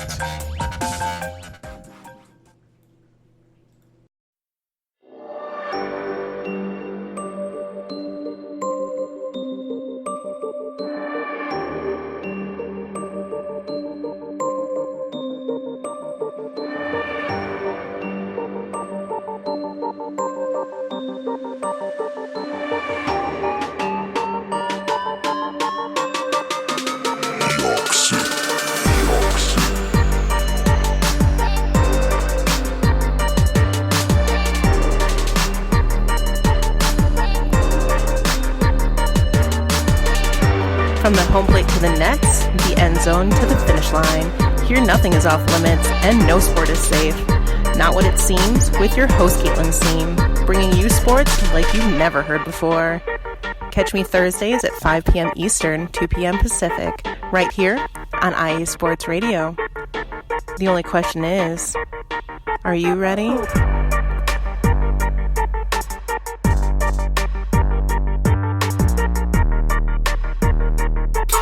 Welcome back, football fans. Well, there you go. A whole bunch of commercials coming your way. Hopefully you enjoyed them all. With that said, we are back. Oh, yeah. We are back. Ready to talk some primetime face-off, y'all. Well, I'll tell you, this has certainly been the easiest couple of weeks. As I mentioned already in the introduction of the show, my apologies. My master's has been just destroying me. But now that I gotten everything finally figured out, which took me a couple of weeks to get it because this has been a crazy schedule. But once again, things are back on track. However, we had a little teeny bit of a mishap, guys. Unfortunately, one of our combatants tonight, I assumed he had Skype. Unfortunately, he had to download it. So, kind of a bummer. But we're waiting on him. However, we do have one half of the Primetime Face-Off tonight. And I'm really glad to have him here on the show. And this guy is about as real as it gets, man. Like, seriously, if y'all had half the passion this man has for his team, with how long he's been a fan, I mean, seriously, this is awesome, guys. Ladies and gentlemen, it brings me great honor to bring back on the show for this year a man who is about as diehard as it gets, and he loves his Eagles. I mean, seriously, guys, like, he would probably say something a lot like the guy who was saving the baby from the burning building and take a shot at his team in a crazy show, because you know what? He loves his team that much where he doesn't give a crap. Ladies and gentlemen, I think that's a great introduction to say. Ladies and gentlemen, welcoming the one, the only, the absolutely, I mean, opinionated is a great way to bring him in. And proud USA vet, ladies and gentlemen, I'm so glad to bring this man on. Thank you once again for your service, good sir, in the Air Force. Thank you. And you know what? You're amazing, man. Without a doubt, ladies and gentlemen, welcome the one, the only, Mr. Earl. What's going on, Earl? What's going on, man? I don't even know if I can live up to all of that. Hey, man. Thank you, sir. Hey, thank you, brother. Hey, man, every time I get a vet, man, you already know I give you props every time. But every time we get a vet, man, I just always want to make dang sure that, you know, we give props to those who lay it on the line, man. So, hey, once again, Earl, thank you, sir, for your service. All right, my pleasure, my pleasure. Hey, man, gotta show love, man. So with that said, once again, we're waiting for Brandon. He's in the process of getting his what do you call it, of getting Skype hooked up. But with that said, well, we got one half here, and let's get to it. So, gentlemen, let's go ahead and jump on with the questions. Each of you have a question here for Mr. Earl. And, oh, by the way, how could I forget? Because we had to bring him in as well. So there was a long commercial break. He is one half of the Brothers Blue here, well, on YouTube. And, of course, diehard Panthers fan all day long, who is pretty excited about that victory last week. I know he is. Ladies and gentlemen, welcome in Mr. John Finley. What's going on, John? What's good, brother, man? Yeah, no, I mean, that victory was tremendous, but clearly we're here to talk about the Eagles, not the Panthers. But I have a lot to say about that. I mean, you just called Earl a Packers fan a little bit ago, man. I'm just saying. I did. I'm a Cowboys fan, and I did. I called them the next primetime Cowboys Saints. Yeah, rather than the first one. I thought Earl was second. Earl almost blew up, man. You should have seen him. Man, don't play with Earl, man. He was in the military. Don't play with him like that. Don't do that. So, anyway, y'all, let's start things off. Mike, go ahead and start us off, man. Give a question each to Mr. Earl and his Eagles. Alrighty, Mr. Earl. So the Eagles, pretty uneven start to the season. Not awful. Pretty competitive. Looking good in most aspects, but not putting the wins up on the board. Carson Wentz, that's the main guy who I'm interested in. His play's been up and down. Honestly, if it weren't for a miracle second half comeback in week 1, this team might actually be 0-3. So, what's going on with Carson Wentz? Is he playing well in your opinion, or are there some things that he is missing on that you think he needs to work on as we head into the rest of the season? All right. First of all, I don't think Carson Wentz is playing that bad. He's starting out a little slow. But as you see from that last game, they had like 7 or 8 drops. You know, I mean, he could throw the balls. He put the balls in his guys' hands, and they was dropping it. So, you know, so I understood the guy who was catching babies making that comment. You know, you've got to catch the ball. I mean, that's what you get paid to do. So, I mean, overall, I think Carson's fine. I mean, he starts slow. If he can get off the shaky, slow starts, you know, he's a little inaccurate sometime in the beginning, but after that, he finds a groove and he starts putting the ball right on those guys. So they just got to make plays. They got to make plays. So you don't believe there are any lingering issues from his previous injuries? You think he's looking good, just, you know, a little unevenness for the rest of the offense? Yeah, you got to think, too, like, none of the starters played the preseason. Nobody got a chance to really get in the groove, and I know that's across the league for the most part. But, you know, he's coming off an injury, hadn't played in, you know, almost the whole year last year, you know, or the last half of the year. So, you know, to come back and, you know, start off a little rusty, I tell you what, he's going to light it up here in the next few weeks. I think he's going to have a big night tomorrow. I like it. Okay, great job there. And, all right, well, let's go ahead and hand it on off now on to John, man. What is your question for Mr. Earl? Yeah, I think so. Similarly to kind of like how our Panthers are performing, though for different reasons. The Eagles haven't gotten to the best start, but I feel like they have a talented team. And so with all the talent surrounding Carson Wentz, and he was, you know, prior to the last couple of years and the injuries that have kind of taken their toll over time, when he played, he's still been exceptional. he's been heralded as like the next best thing, kind of like what you would have thought, like Patrick Mahomes would be. If you would have guessed a couple years ago who would be the next Patrick Mahomes, it would have been Carson Wentz. But that hasn't happened yet. And my kind of, I don't want to make a tangential question to his about why hasn't that happened. But what do you think the weaknesses of this Eagles team is? What are the factors that are leading to his demise? Do you think it's the lack of ability to read defense, to do this or that, or do you think things that are factors that are outside of his control? I don't think it's any of that. I think the weakness of the team definitely is the defense. The defensive line is getting absolutely no pass rush. None. They get none. Fletcher Cox is not getting. He had 0 tackles, 0 sacks, 0 anything last week. So, and he's a big part of that defensive line. They had injuries across the defensive line. The other 2 tackles that rotated in next to him, they're out. So. I think right now, this season, I think so far, injuries are really hurting them. As far as Carson Wentz, I'm telling you, I think Carson Wentz is going to be fine. His only problem has been staying on the field, getting injured. So I think right now he's looking to. You see him this year. It seems to, not want to run as much and not put himself in danger. Kind of scramble out a little bit when he has to. But for the most part, if you can't stay on the field, you're not gonna win. You're not gonna look great, and it impacts the team. But I think he's healthy. I don't think he's a problem. I think the defense is a problem. The corners are bad. Corners can't cover, and that's because they don't get enough pass rush. And Jim Schwartz doesn't like the blitz. Well, one really quick follow-up just regarding your last statement there. You were talking about your corners. How is Sidney Rice doing? I remember there was a lot of buzz from him coming out of Washington with the ACL. Sidney Jones? Yeah, or Sidney Jones, not Sidney Rice, obviously. Yeah. He's not doing well. I don't even think he's out there that much. Their corners are in trouble. I mean, really, Earl, I said, man, it's not panic mode just yet, but my gosh, man, I mean, it's a little scary right now. I mean, I like what Mike brought up earlier, that the Cowboys are 3-0, and you guys lost very winnable football games, and what in the world? I mean, give us your thoughts on that real quick.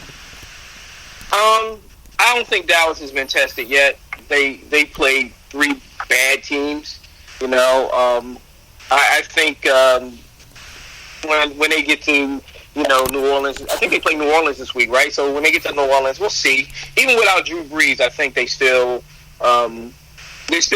be challenged. I think Dallas might lose this one. That's a great answer, because really you're right, they haven't had much of a lot of challenge there, and really when it comes down to it, you got to really think to yourself, okay, well, it's very early. It's just, man, like, I'm not used, like, that first week, sorry Mike, but that first week versus the Redskins, I mean, hey, man, I really thought that pass rush was going to geek you guys alive, and it did. And then you guys woke up in the second half and it got a victory. But I mean, like, what do you think is the deal with these collapses, man? Like, why can't the Eagles play a full football game right now? Is it too early to tell?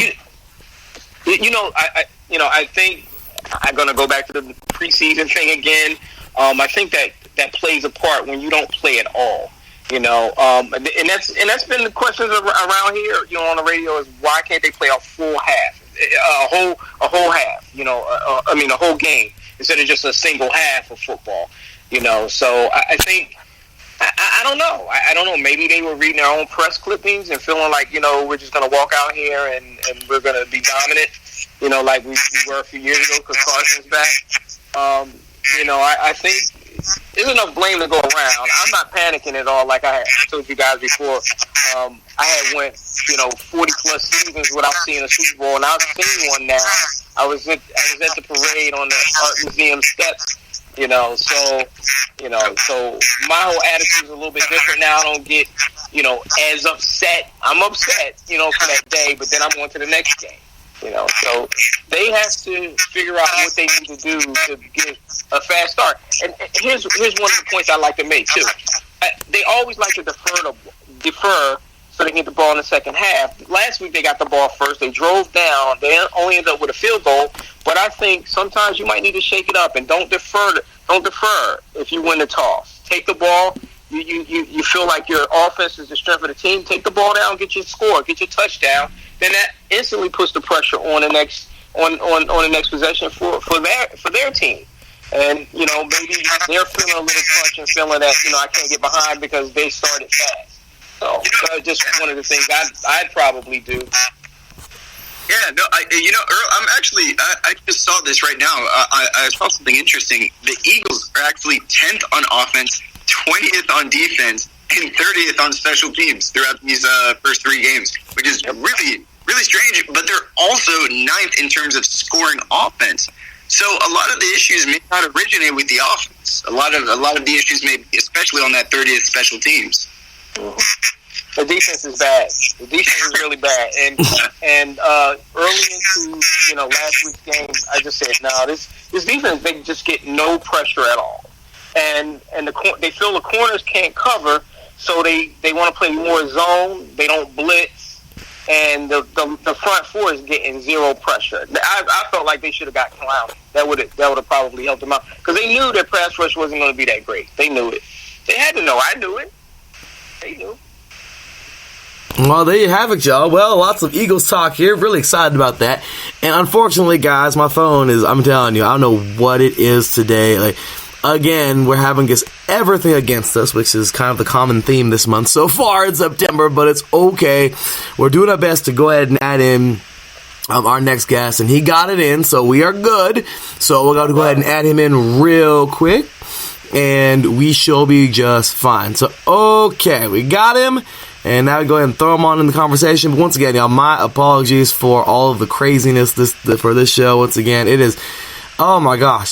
September for 3 and Out has been Murphy's Law, man. Whatever bad happened will, and it has. So, I mean, my gosh, trying to get on out of that now finally, which will be okay soon. But as for today, let's hope the nonsense has finally gone away and we can actually start this thing up. So, once again, my apologies to everybody tuning in and showing us love. And really, we appreciate you so much for dealing with this because it has not been easy, and it has just been extremely frustrating. But once again, really thank you all so much for being a part of this, and for really showing us some love, y'all. So, all right, so let's go ahead and see if we can add him in now. And as fate would have it, Skype is being extremely difficult, but it is what it is.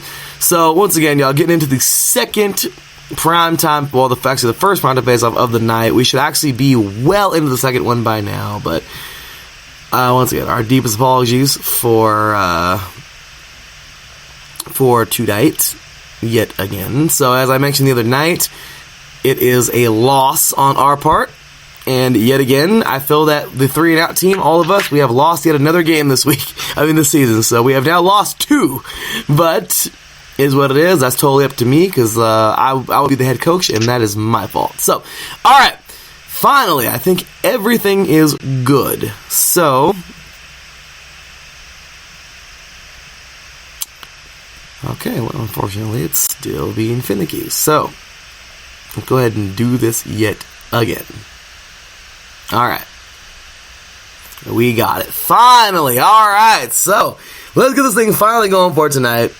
And finally get it. So here we go. Got to add them on into the call after all that crazy nonsense for today.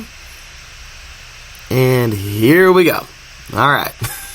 My gosh. Talk about a nightmare on air. But hey, we definitely do our best to deal with it and get this thing going. So, all right, y'all, here we go. And as I mentioned earlier, so glad to have him here, part of the show. Ladies and gentlemen, he is here. Welcoming the infamous second time around the show, and hopefully not his last for a very long time. Glad to have him here. Diehard Packers fan, ladies and gentlemen, welcoming Mr. Brandon. What's going on, Brandon? What is happening, guys? What is happening? Glad to be on the show. Thanks for having me. Hey, thank you, man. I know we had a mishap earlier. It is all good. Things happen. Total miscommunication. But hey, you know what, man? I couldn't thank you enough for making the time for us here tonight, Brandon. Thank you so much for being on the show, man. Absolutely. It's an honor. Appreciate it. Hey, well, it's an honor to have you as well. And, well, I'll tell you something, Brandon. You, right now, are going to be facing off against a guy who is actually probably going to be a, let's just say, because the IE Sports Radio Hall of Fame ballot votes for the second class, the second IE Sports Radio Hall of Fame class, will be coming up in October. And let's just say you're going to be facing a guy who is probably going to be on that ballot because he's the real deal. Oh, I wouldn't doubt it. I was listening to what he was saying the past few minutes, and he seems to know his stuff. So I'll be fortunate to go against him. He's going to have some fun. I'm glad. We're all going to have some fun tonight, y'all. This is going to be a good one here. So with that said, let's do this, y'all. Ladies and gentlemen, Primetime Face-Off number 1. Better late than never. Let's get it. So here we go. As a matter of fact, I was going to give this one to my colleagues, and you know what? I am proud to do so. So with that said, I'm going to go ahead and take a step aside. We already asked Earl his questions. So, gentlemen, John and Mike, go ahead and ask a question, and I'll go ahead and throw one in there real quick, short and sweet questions, and then Mike, you go on ahead and take over, man. This is your time to host the Primetime Face-Off, so let's do it. So, first and foremost, John, ask your question for Mr. Brandon and his Packers. And John is muted. Yes, he is. It's okay. Mike, take on over, brother. Alrighty, hello gentlemen. Really quick before we get into the nitty-gritty of the Primetime Face-Off, Mr. Larry, if you don't mind throwing your question out there really quick so that we can get kind of some rhythm going, and then we get into our X Factors and game plans. Well, I have a very short and sweet question, and I have to know this. Earl, you're going to laugh at this. I know you are. What in the hell does Aaron Rodgers bring to this team that they cannot function? Like, seriously, they don't know where up is down and down is up when he's not on the field playing. Like, they are terrible. It's the same exact football team. And then when Aaron Rodgers gets in the field, it's like they are an undefeated juggernaut. Like, seriously, what is it that this Packers team just cannot do without Aaron Rodgers, even on defense for some weird reason? What is it? I mean, seriously, you're over there, Brandon. What is it? What does he bring to this team that is just affects everyone, including the players who aren't on the field at the same time he is? You guys didn't know he's Gandalf the Wizard? He probably is. Like, seriously, he probably is. No.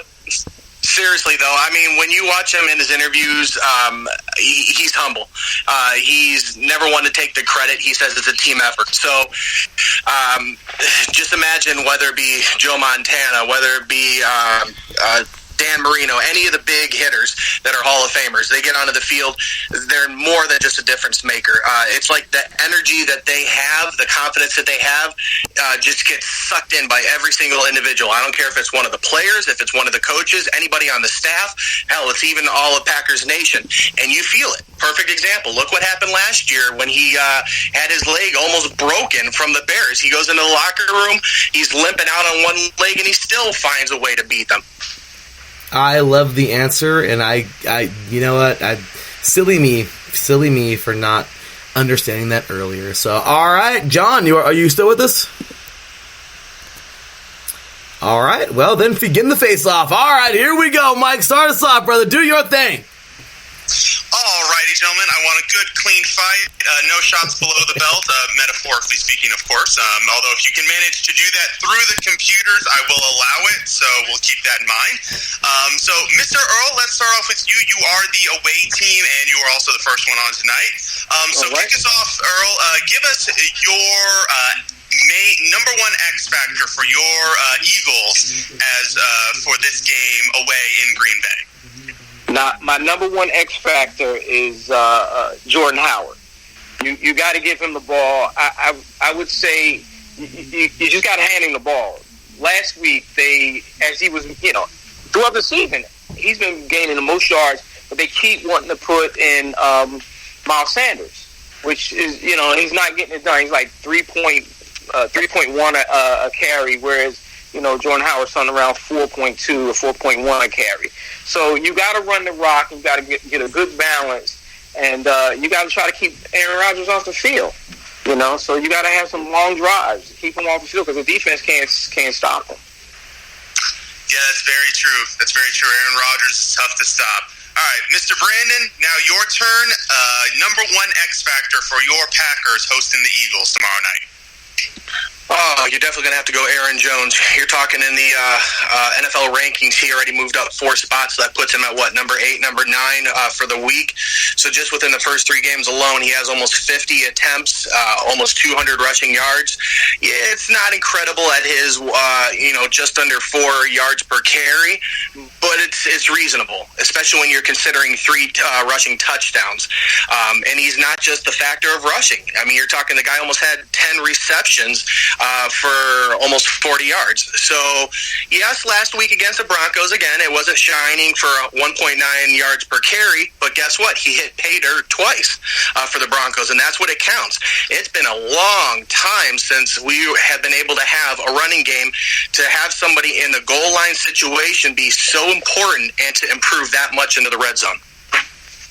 Very good. Yeah, no, Aaron Jones, he's a guy, a lot of people have been waiting for him to really take over, really be that dynamo running back. Hopefully for the Packers' sake, he'll get there. He'll get there soon enough. All right, back over to you, Mr. Earl. Now we're talking about matchups. So give us your main matchup. So this is matchup in your favor, maybe like a strength versus a weakness for the Eagles versus the Packers. Give us your one matchup that your team needs to exploit if they are going to win this game.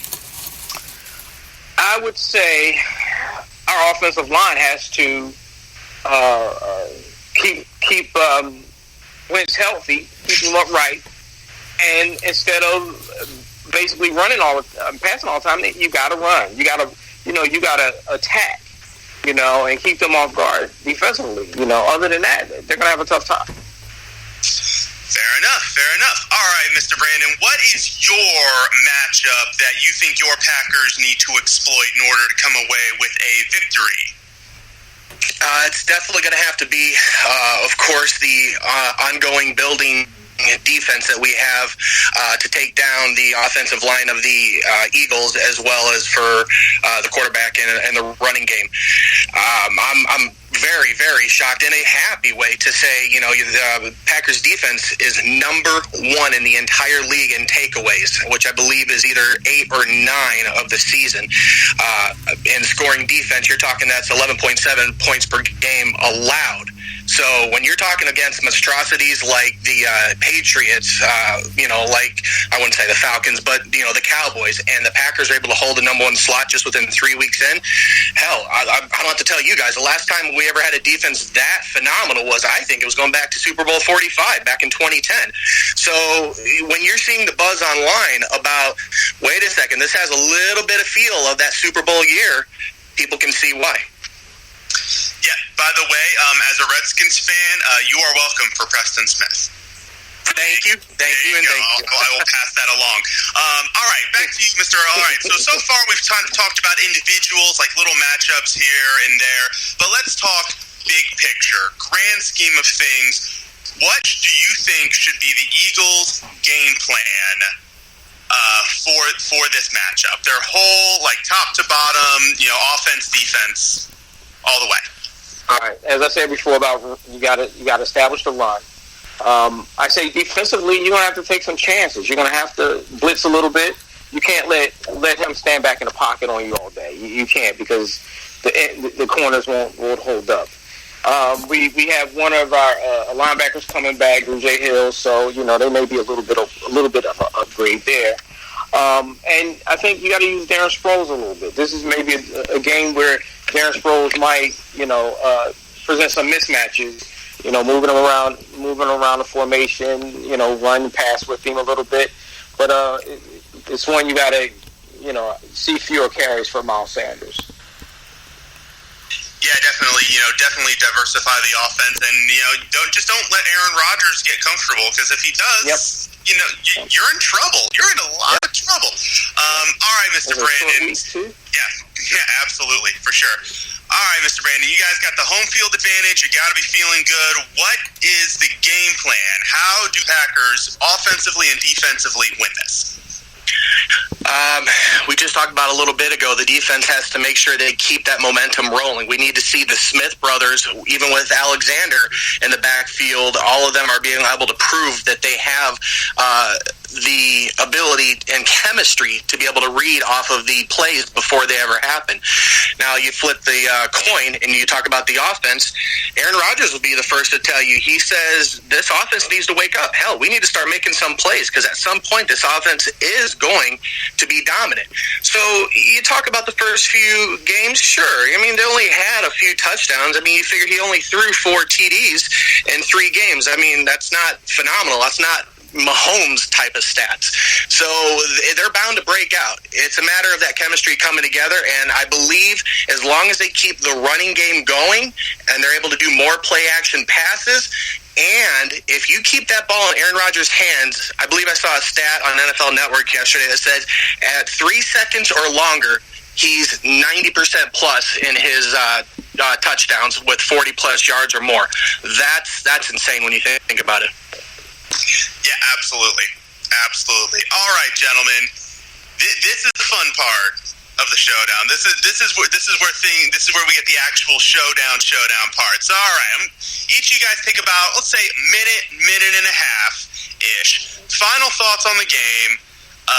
Feel free to take your shots at the other team, at the opponent. You know, say what you want to say, think what you want to think, and give us a final prediction of how this will go. So, Mr. Earl, we've been starting with you, so we'll continue that trend. Take us home, buddy. Give us your final thoughts. Take some shots at the Packers if you so desire, and give us your final prediction. Please do. Well, I can't really take too many shots because we're 1-2, and we're just trying to not go out 1-3. I say that the Eagles this is a must-win game for them. I mean, especially although Dallas, I believe, played easy games and haven't been tested yet. The fact is they're 3-0, and have a chance to be 4-0. So you can't get far behind Dallas if you're going to compete, in the league and the NFC at least to try to advance and get a good spot in the playoff because you want some home field advantage. So this game is a must-win. This game, in my mind, and even though it's this early in the season, I think it's a must-win in order to stay, at least a game behind in the division or 2 games. I have to go too far behind, but they have to show up. They have to make plays. They have to catch the ball. They can't have all the drops. They can't have these turnovers and penalties like they did the other day. They have to figure out how to get some separation without pushing off.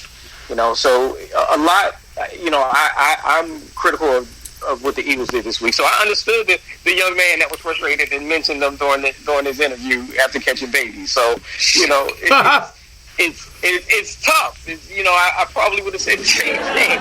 But it's just that they have to make plays, and it has to be next man up if a guy is out. And we definitely need Deshaun Jackson back because he stretches the field like nobody else, which opens up everything underneath. So we're missing playmakers. So my score tomorrow, I think, is going to be. I'm not thinking the Eagles are going to win this one. I'm thinking it's going to be 24-17 Green Bay. Wow, not a first, but kind of a rare feat to see a showdown participant pick the other team to win. But I admire the honesty. Keep it real, man. Absolutely, man. Absolutely. I should have done that with the Redskins last week. Anyway, all right. Now passing it over to you, Brandon. Minute and a half-ish. Give us your final thoughts. If you want to take some shots at the Eagles, go ahead. And, of course, your final prediction. Although he didn't take any shots at the Packers. So, I mean, in all fairness, but, go ahead. That's true.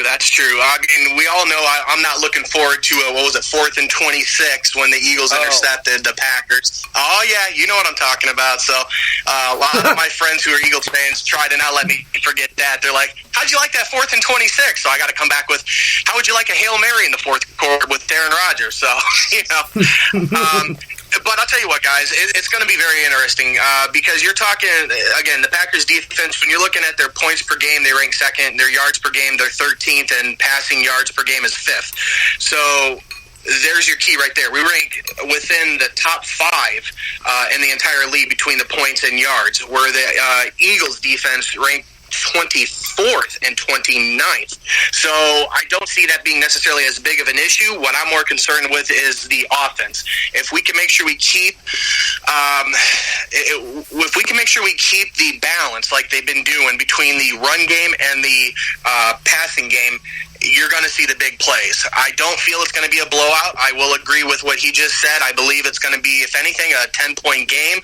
I'll go, 31-21 Packers, because I don't feel that they're going to explode necessarily in the fourth quarter.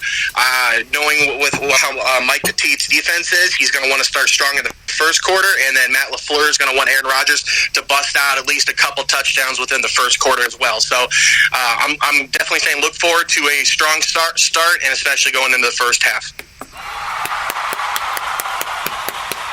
I loved it. The applause button has been hit. Mike Pat is a legend. I'll tell you guys right now, Mike Pat's the real deal. Mike, amazing job. First time conducting the entire, unless it had me to do with it, unless I was one competing in the Primetime Face-Off, but Mike has never hosted one, so I thought that was amazing. Great spin-off. I love the different types of stuff there. Awesome stuff, as always, and I'm telling you, great questions. Awesome job from Mike, everybody. So, yes, please, a round of applause for Mike. Awesome job from Mike. So, good job. Right, thank you, guys. All right, so with that said, well, it's always fun to talk about what the fans think. I think it's funny when I ask the fans, and they're actually not as hard they're not as hard on the Raiders as I am. I love that I'm losing followers. Mike, I'm serious. I am losing Raider fan followers now because how critical I am on them. How you like that? I mean, I haven't met a non-critical Raiders fan, so I don't know what their issue is. I mean, you're just as critical as everybody else. Right. So yeah, I think you're not as bad as the Phils, man. They light the team up.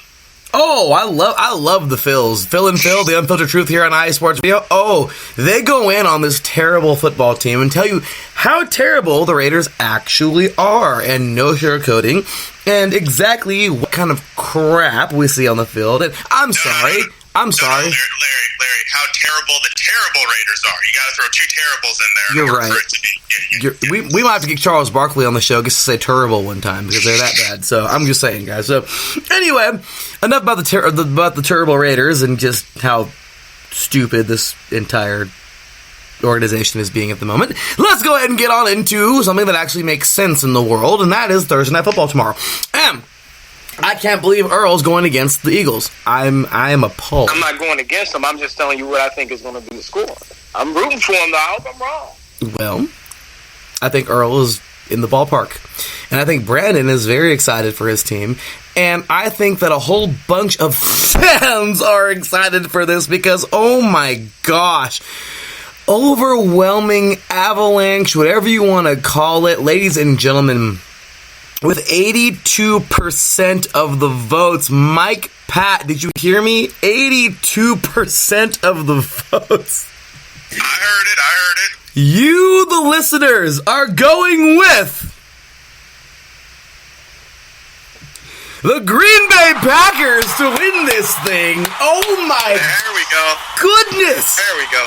82% of you. I mean, you guys must all be Cowboys fans, or you really do not agree with. I mean, there's no other way to put this because, like, all faith has been lost in the Eagles. Like, wow, they let go of Nick Foles, and you guys really jump on these guys. Like, whoa! But real quick, so before we get to Brandon, Earl, real quick, man, your thoughts on the fans' vote?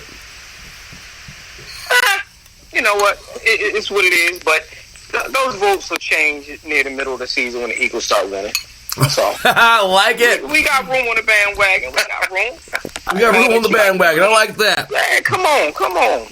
You know, because when we play the Patriots in the Super Bowl again, everybody will be voting. Half the whole country will be voting for it. So I could totally see that. I could. Brandon, your thoughts on that overwhelming, whopping, gigantic avalanche landslide victory for the fans?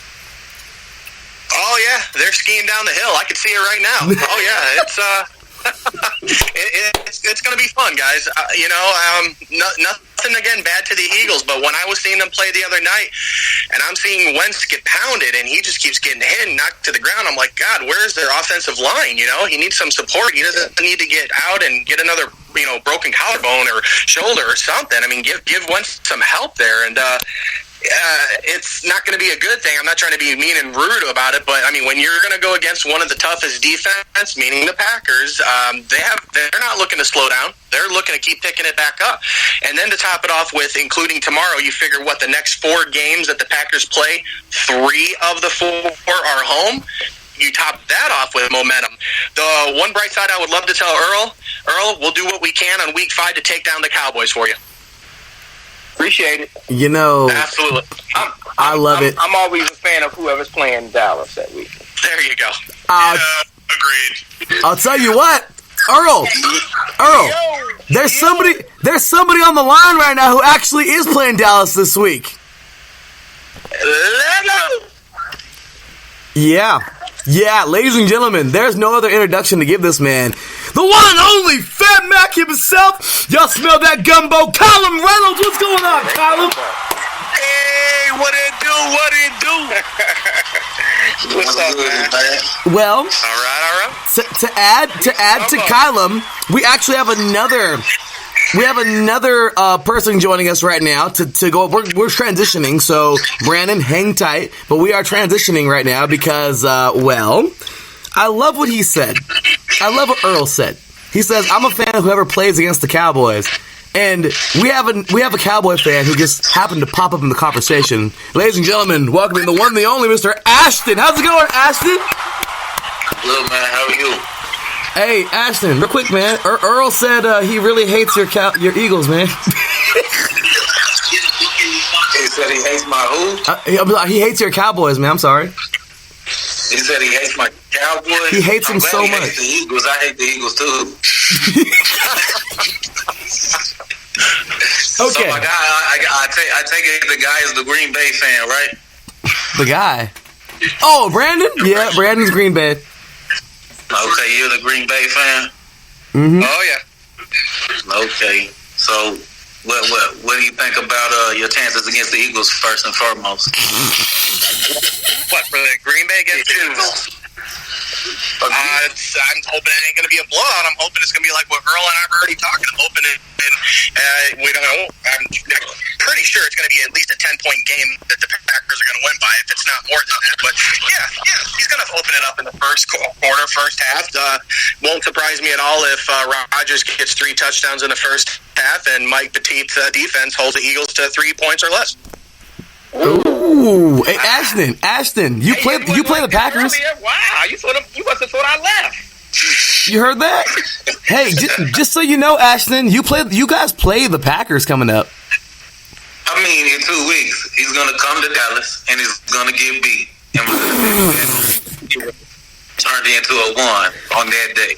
What about the Eagles and Cowboys this year, man? Die Eagles die. I'll be there live in living color. Right. I'll be there live in 11 color, man. I really think that we're the team to beat in the NFC East this year. I mean, everybody want to talk about how we haven't played anybody. Well, bring on everybody. Bring on everybody. Bring on the Saints. Bring on the Cheeseheads. Bring on the Eagles. It doesn't matter. I'm telling you, my boys are poised and ready. I'm telling you, Dak is having a career year this year, man. Everybody want to keep doubting him, but numbers don't lie, baby. You keep watching number 4 back there in the backfield. I'm loving it. Well, with that said, y'all. What they do this week? Earl. I just want to see what they do this week.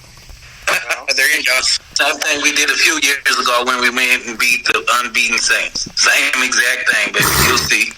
All we got to do is have Jordan hit Park Lewis covering Kamara like we did a few years back, man. Everything will be okay. You'll see. But I mean, you're gonna make Colin mad. Then again, to be a true fan, I would rather see the Saints 100% healthy. They don't have the leader back there in Breeze, so you know that's kind of tough. I'd rather have every team healthy. Hey, real quick, y'all. Real quick, I gotta intervene real fast. with that said, we're gonna jump into the next primetime face-off, but we do gotta say goodbye, man. Mike, Pat, thank you so much for hosting that primetime face-off and for doing your thing. Ladies and gentlemen, the chief editor of the IE Sports Radio blog, Mr. Mike Pat. Hey, thanks again for jumping on the show today, brother, for being a part of this, man. Hey, we'll see you next week, and have a good one, brother. Thanks, man. You too. You guys have a good rest of the night, and Kylam, Ashton, play nicely. No punches below the belt. Yes, sir. It's all love for me, man, but it's ride or die Cowboys. All day. We'll see you, brother. So, all right, Mike, take care. And as for Mr. Earl and Mr. Brandon, gentlemen, you two have been every bit of awesome, and we appreciate y'all so much. Thank you for being on tonight's show, man. Real quick, before you guys are off, I gotta say one thing. Earl just sent me a picture because I told everybody how tough of a time that I was having with my master's degree right now. I just started it, and it is a mother, I'll tell you that. But Earl just sent me a picture of his 2, not 1, but 2 master's degrees. And hey, man, Earl, congratulations, brother. That is amazing, man. Thank you. That's awesome. That's awesome. Congratulations to you, man. Absolutely amazing. Good, I love that, man. Been there, done that, and I'm very happy that you that's awesome, man. So thank you for just giving me more motivation to get through this thing, man. So with that said, Earl, I'll actually start with the away team. Earl, where can these diehard Eagles fans find you on Twitter and anywhere else you want to share? At Exotic, EZOTIC. And on Facebook is facebook.com/exotic. Same thing. Instagram, same thing. Everywhere I'm exotic. EZOTIC. That's what I'm talking about. And Mr. Brandon, where can these diehard Go Pack Go fans find you on Twitter and anywhere else you want to share? Packers Nation and all my wonderful fans out there can find me at BAMPAC29. That's BAMPAC29. And you'll see my pinned tweet that I do as much in-game tweeting for our Packers family as well as for the rest of the NFL every single Sunday. That is amazing, man. I'm looking forward to checking that out as always. Thank you so much for being a part of the show, Mr. Brandon. Mr. Earl, God bless you both. Have a wonderful rest of your evening, and I'm looking forward to a good fight tomorrow. All right. Take care, gentlemen. You guys take care. Thanks for having us on, man. Always. Take care, brother. All right, y'all. With that said, we're going to just transition right on into the next primetime face-off because the stakes has already been set. Kylam is mad. Kylam is angry. I'll tell you that right now. Kylam, Ashton came in here and pressed the angry Kylam button because anytime you have to say anything negative about the Saints, Kylam just blows up. This man, he blows his top looking like a volcano. And Ashton is kind of if anybody's going to do that, it's going to be Ashton. Because Ashton will back it. I love it. This is going to be a great primetime face-off. John, do we have you back for once? Yes, we do. Yeah, I'm sorry about that. John's just running all over the place right now, running amok. But with that said, it is. It's been quite a night.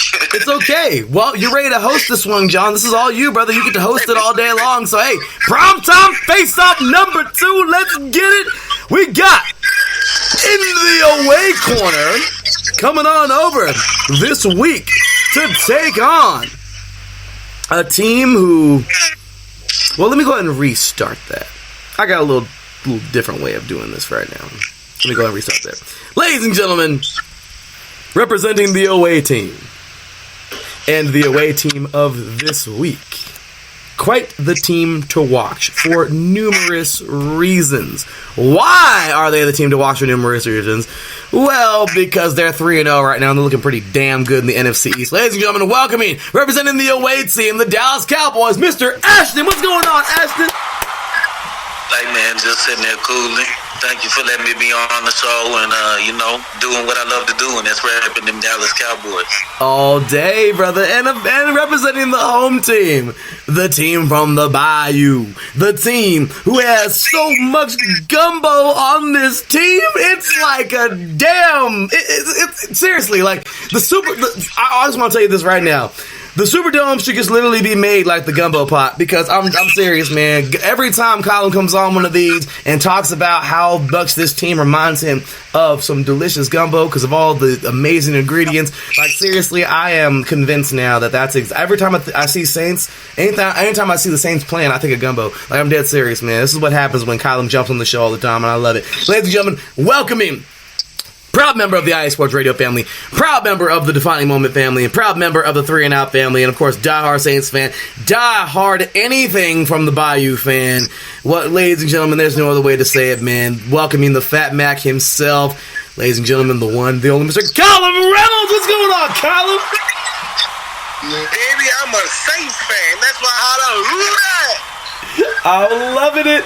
John, are you ready? I am ready. Have fun, dude. Let's do this. Let's do this. Word. All right, cool. So I guess I will start off asking each of you guys a question before I let you guys loose. First, for Kylo, we know Breeze is the Hall of Fame quarterback that he is, and the thumb injury is, a guy's almost 40 years old. He's gonna get some little nicks here and there. But there's been report that Drew Brees is actually helping the team from his sideline, like he has a headset on, like an offensive coordinator. I guess that's a transition to say Teddy Bridgewater's set up for success. He's become more of a game manager. But how far can this team go with Teddy Bridgewater as well as the offensive prowess of Sean Payton and Drew Brees in his head?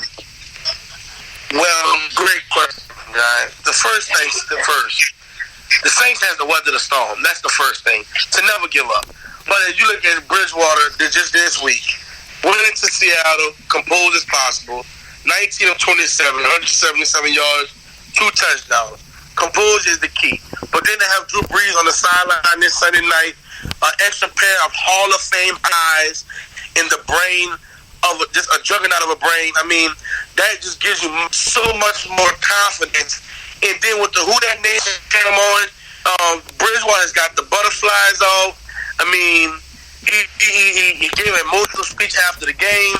And now being back in your home turf with the crowd rocking, you got your quarterback backing you up. It's not about replacing Brees. It's not. He said that. But it's about weathering the storm, getting over the hump, and when Brees come back, we put the hammer down. But right now, I feel that Bridgewater have to play to his game and not try to be Drew Brees. And that's going to be the key to victory. Okay. All right. I see that. And I agree with a lot of the points you're making. All right. From the Cowboys standpoint, they've started off, probably the best season in recent history in terms of they're just starting off 3-0 and then their record and the quality of depth that they have throughout their team. From an injury standpoint, at this point, they're not doing well. I believe their defensive line is pretty beat up. Antoine Woods, Tyron Crawford. But regardless of the injuries and regardless of the strengths, do you think, like a lot of pundits are saying, this 3-0 start is a fluke based off of weak opponents, or do you think this is indicative of what's coming, and why?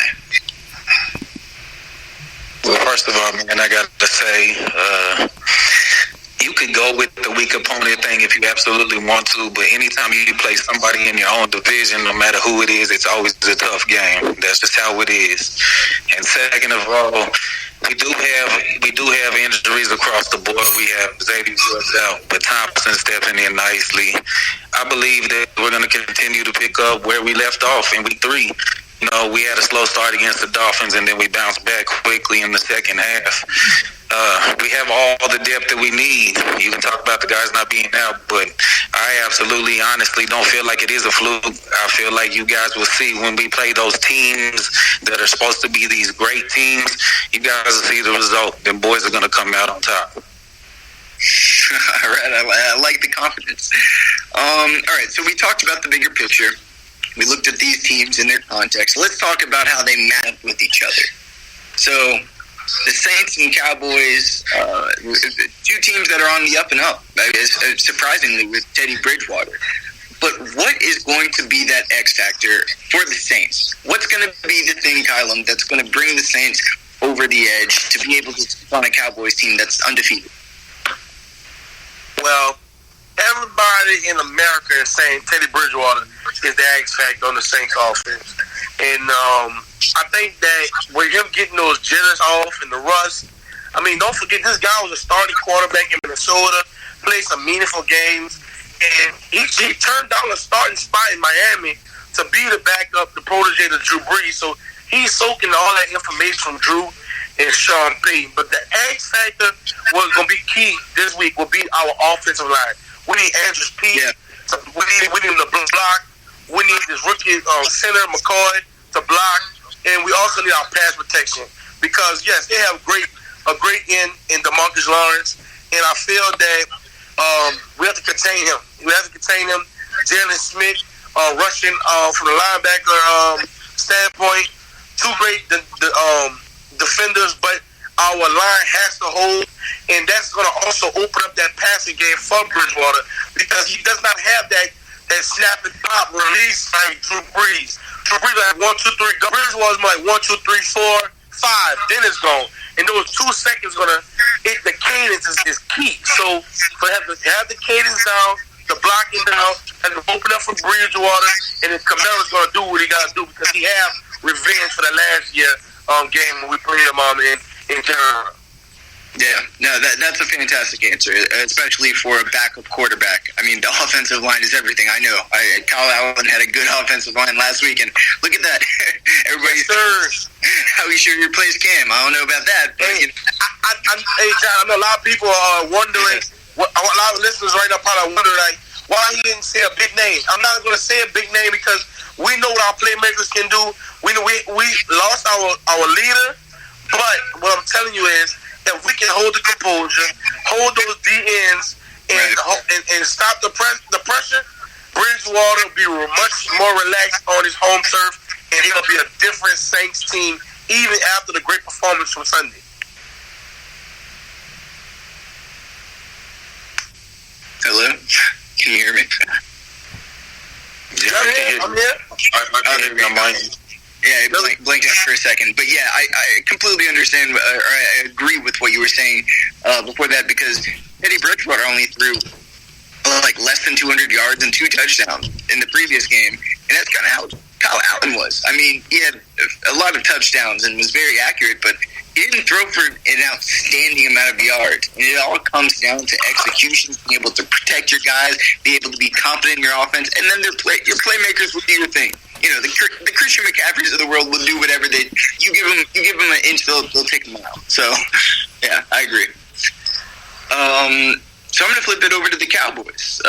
Obviously, the Cowboys have been pretty strong throughout their first 3 games. Their defense ranks 4th in terms of overall defense, but their sacks have been lackluster. Their pass rushing has been a little lackluster. What do you think is this Cowboys' X factor against the Saints specifically? What can you do to exploit their weaknesses? Well, I can't really say that the Saints have a lot of weaknesses. Bridgewater being on his own turf is definitely going to help his confidence. I will give him that. And also, I want to say before I get into this, man, shout out to Breeze. I hope he heals up, and I'd much rather face you guys at 100%. My X factor is going to be, well, let's start with the defensive line. We have to get pressure first and foremost. If we don't pressure Bridgewater and allow him to get comfortable, then we're going to have a shootout, as what my beliefs. My other X factor is Cooper on that guy, Eli Apple. I mean, come on. Cooper's going to cook that guy now. That's going with what his MRI says tonight and tomorrow. Hopefully everything will be okay with him. But that's really where I think that this game can take a turn, is with the Cooper and the Eli Apple matchup. I believe Cooper has the ability to cook him in any situation. And the way that Kellen Moore has my offense moving people around and RPOs, I believe that that's going to be one of our main X factors in the game, other than having to get pressure, man. It's all about pressure. It starts up front. If we don't get pressure and allow them to get comfortable, like I said a second ago, I feel like it's going to be a shootout. Yeah, so my guy actually went into the next question a little bit. I like that, but what I was going to ask both of you guys, and I guess I'll start with Kylan, because I already heard you were talking about the matchup you were just referring to, but what do you think is going to be the key match? Which 2 players or which 2 positions do you think could determine the outcome of this? And I'll go to Kyle with this one. Well, John, I'll look at the game Sunday, man. and I was trying to see how our offense was moving differently than, with Drew Brees. And things developed much slower, but it was just as dynamic when we exploited mixed matches. Now, Cowboys are playing phenomenal. I'm not a hater at all.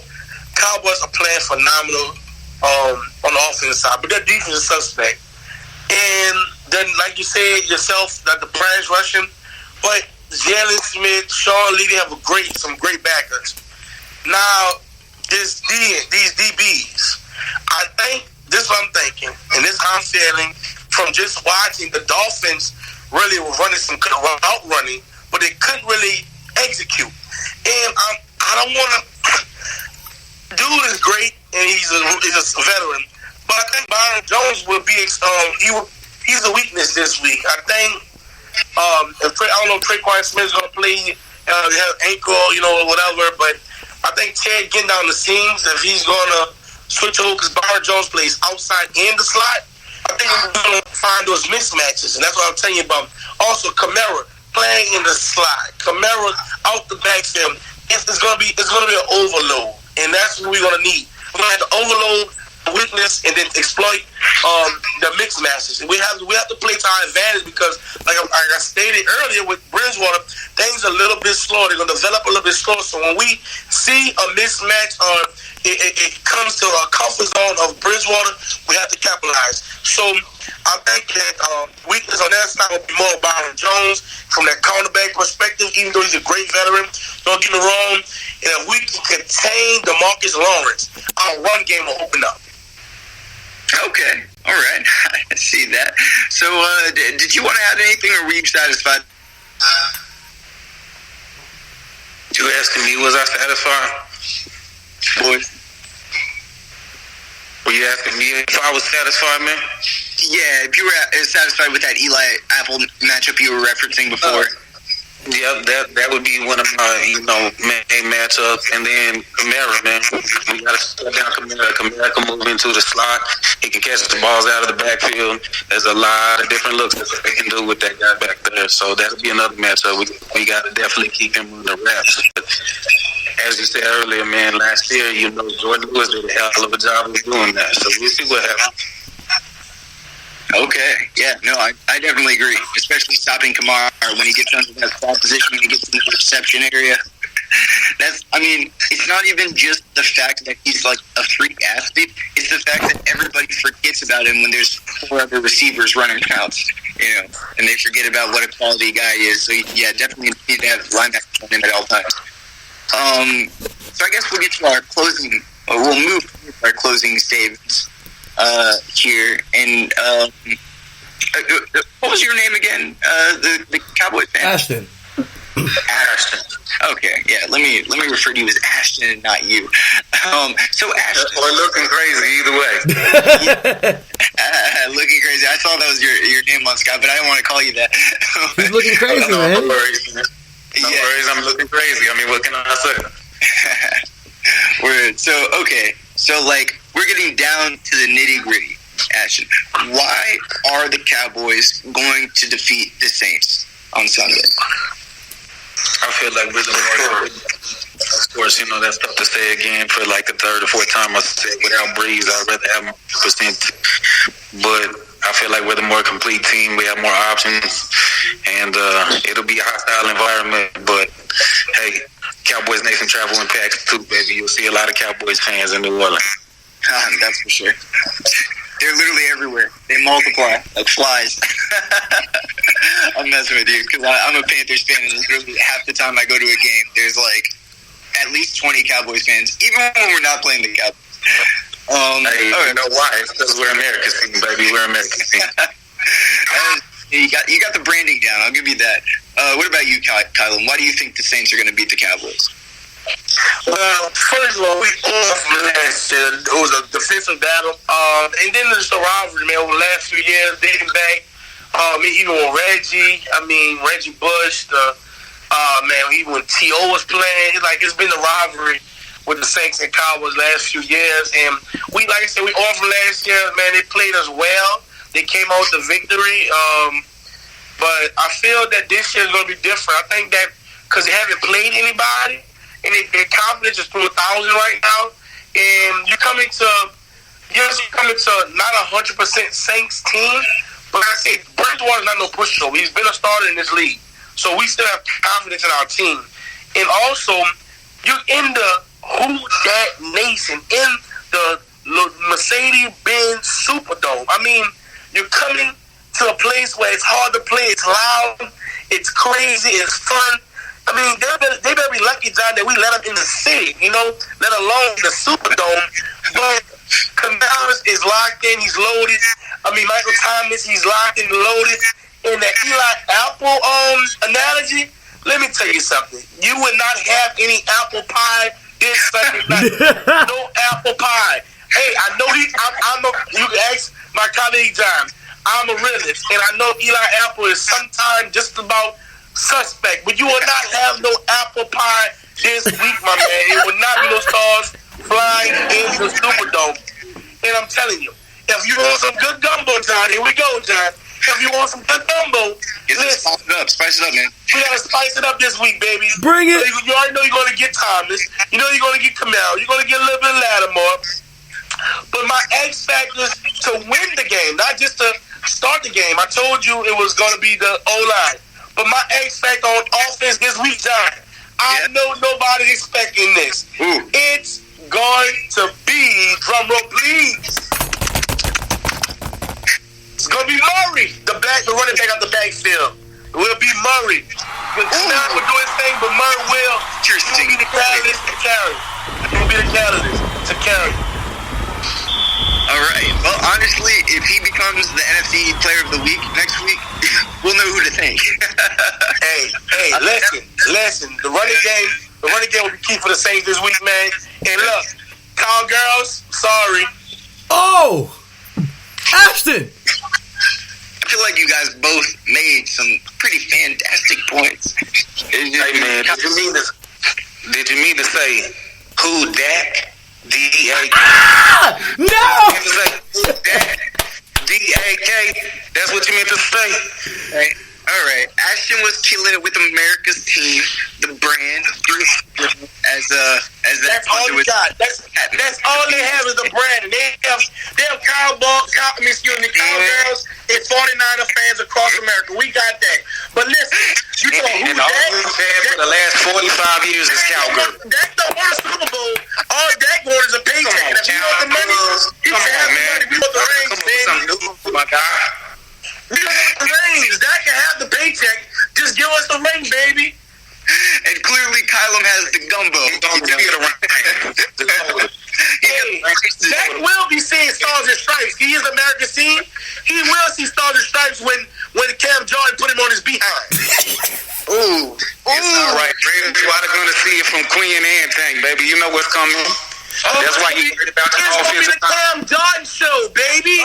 What you got to say about that? How you going to stop Cam Jordan? What are you going to do about Cam Jordan? Hey, we got arguably the best offensive line. Yeah, you guys have a solid squad there. Arguably, that's okay. Blocking running back in the NFL, man. Go to the tape and watch. Zeke is the best blocking running back in the NFL. We'll be fine. You can't stop the noise. All right. The noise, all you gotta do is jump up on you and it'll get quiet, just like it did last year, my God.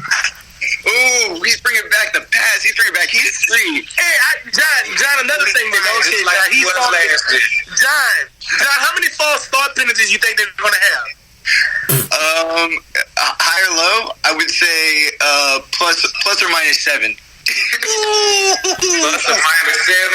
I give you. We might have a few false start penalties. I mean, every team does. It's all about silent count when you travel, man. It's silent count. Yeah, especially because it's in New Orleans. Yeah. It is, man. Oh, yes, sir. It's down in the bayou, baby. Come on. Difficult places, loudest places to play. I know because we have to play there twice a year. Most false starts of any game is there at New Orleans. Y'all are too much, man. So let's go ahead and get this thing going, man. Last but not least, the final weigh in. I love it. Great job, John. Way to put it together, man. Way to put that prop top ace off, man. Once again, y'all, Kylam, Fat Mac Reynolds, and Ashton. I mean, amazing job, gentlemen. Here we go! It's another landslide. How did this even happen? How are you fans just going crazy for one team? I don't know. But here we go. And with... Oh my goodness, this is so lopsided. Ladies and gentlemen, you the listeners, with a whopping 77% of the votes, you the listeners are taking the Dallas Cowboys to win this thing. They know we them boys, baby. We them boys. We here. Wow. They know, rep them boys, baby. Cowboys Nation. 77. Time will tell. Time will tell, player. I can't believe this. Well, hey, matter of fact, why don't you find me on Twitter, man? At Looking Crazy. Give me a follow. We can talk about it. I love how he just threw that in there. I'm sorry. All right. Hey, man. Gentlemen, please do me a favor. Colin, if you could stick around for 31 minutes, I'd love to have you because we got to give our picks for the week. But real quick, Ashton, brother, thank you so much, man, for being a part of this show tonight, man. Let these diehard Cowboys fans know where they can find you, man. You can find me on Twitter at Looking Crazy. It's LOOKNKRZY. All about Cowboys Nation, man. Love to interact with every fan out there. Larry, as usual, my God, man, I always appreciate you for the time and the opportunity you give me. God bless you for that. God bless you and your family for everything. My guy on the same side, man, hey, we'll see Sunday night, man. God bless you as well, my God. Cowboy Nation. Man, that's what I'm talking about right there, man. Beautiful. That's what I'm talking about all day. Hey, no matter what, hey, Ash, the same to you, brother. God bless you and your family, man. Thank you so much for being a part of this show. And that's what it's all about. At the end of the day, we get nasty and ugly and dirty. It's a rivalry. It's not a rivalry. It's football. It is what it is. That's how we do it. And that is that. But at the end of the day, you know, we all come together because once again, y'all, in the words of the lovely Miss Meg, of course, one of our colleagues here at IE Sports Radio, the head of our PR department, hey, football is family, and I love it, y'all. So with that said, thank you so much, Mr. Ashton. Thank you so much, everybody, man. This has been such a good one. Colin, once again, maybe you can stick around for a few more minutes. We'd love to have you for those picks. But with that said, we're going to take ourselves a quick break. When we get back, well, we're going to be talking about those picks. There is no third primetime face-off of the evening. Sorry, but actually, I had a couple cancellations right at the end. Well, one cancellation right at the end, so my apologies. But let's go ahead and jump on over to that Monday night game and talk about that, and then weigh in and give our picks for the week, and that will be that. So with that said, we'll be right back on the other side of this break. You're listening to 3 and Out right here on IE Sports Radio, your directory for all that is sports. We'll be right back after this.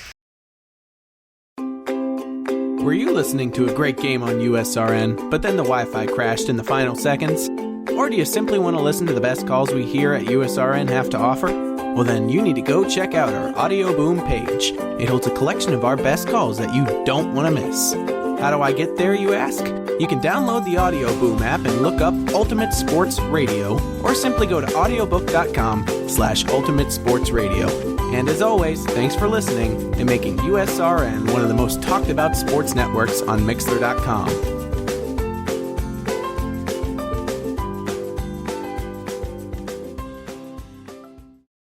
Here comes the pitch, and it comes in wide.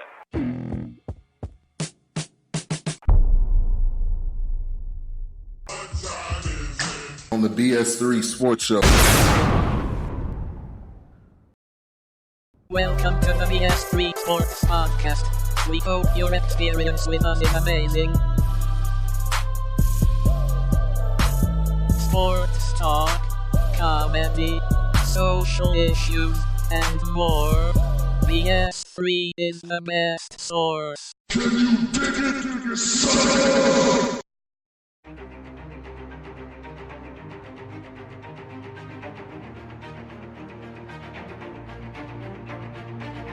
Hey USRN fans, do you have a product or company you're trying to promote?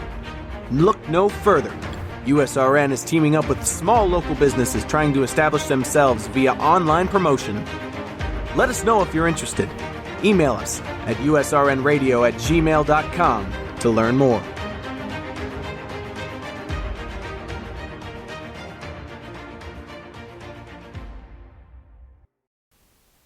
Attention, all sports fans! If you're someone who wakes up each morning with lists of sporting events to go along with your to-do list for the day, then you just might be a diehard. The world of sports is as vast as the ocean is deep, including the major leagues, the minor leagues, the college, and everything in between. This is me, your boy Larry B of Sports Radio, welcoming you to join me every Monday evening at 4 p.m. Pacific, 7 p.m. Eastern on The Defining Moment, a show that focuses on what really matters in the sports world, sports themselves, and nothing outside of them. Once again, tune in for The Defining Moment with me, your boy Larry B, every Monday evening at 4 p.m. Pacific, 7 p.m. Eastern on IE Sports Radio, right here on Spreaker.com. We'll see you there. That's right, y'all. The Defining Moment, not necessarily on Mondays anymore. It's all over the place. And once again, I just got to say, from the bottom of my heart, my apologies, everybody. IE Sports Radio has been everywhere in the last month or so. Big shout out to Mr. Terry Rodriguez, who has really helped me keep everything together. But, man, it has been crazy. But now that things are figured out, I got, everything pretty much in a row and got all of my craziness all put together in a nice, neat little schedule. My gosh, I'm so happy to say that the schedule is back. No more crazy miscellaneous shows out of nowhere. And next week, be looking for much better quality 3 and out shows because it has been madness the last couple of weeks. So, with that said, let's go ahead and jump on into our picks for this week and, of course, our final weigh-in. So, with that said, cue the music because we have a brand new Pick'em song. That's right. It's a legit little track, y'all. So, here we go, y'all. Starting things off, let's go ahead and get ready for our Week 4 picks. Once again, our NFL Week 4 picks. NFL's 100th season Week 4 picks, that is. If you're listening, go ahead and jump along with us. Pick along with us in the chat room. Show us some love. And here we go.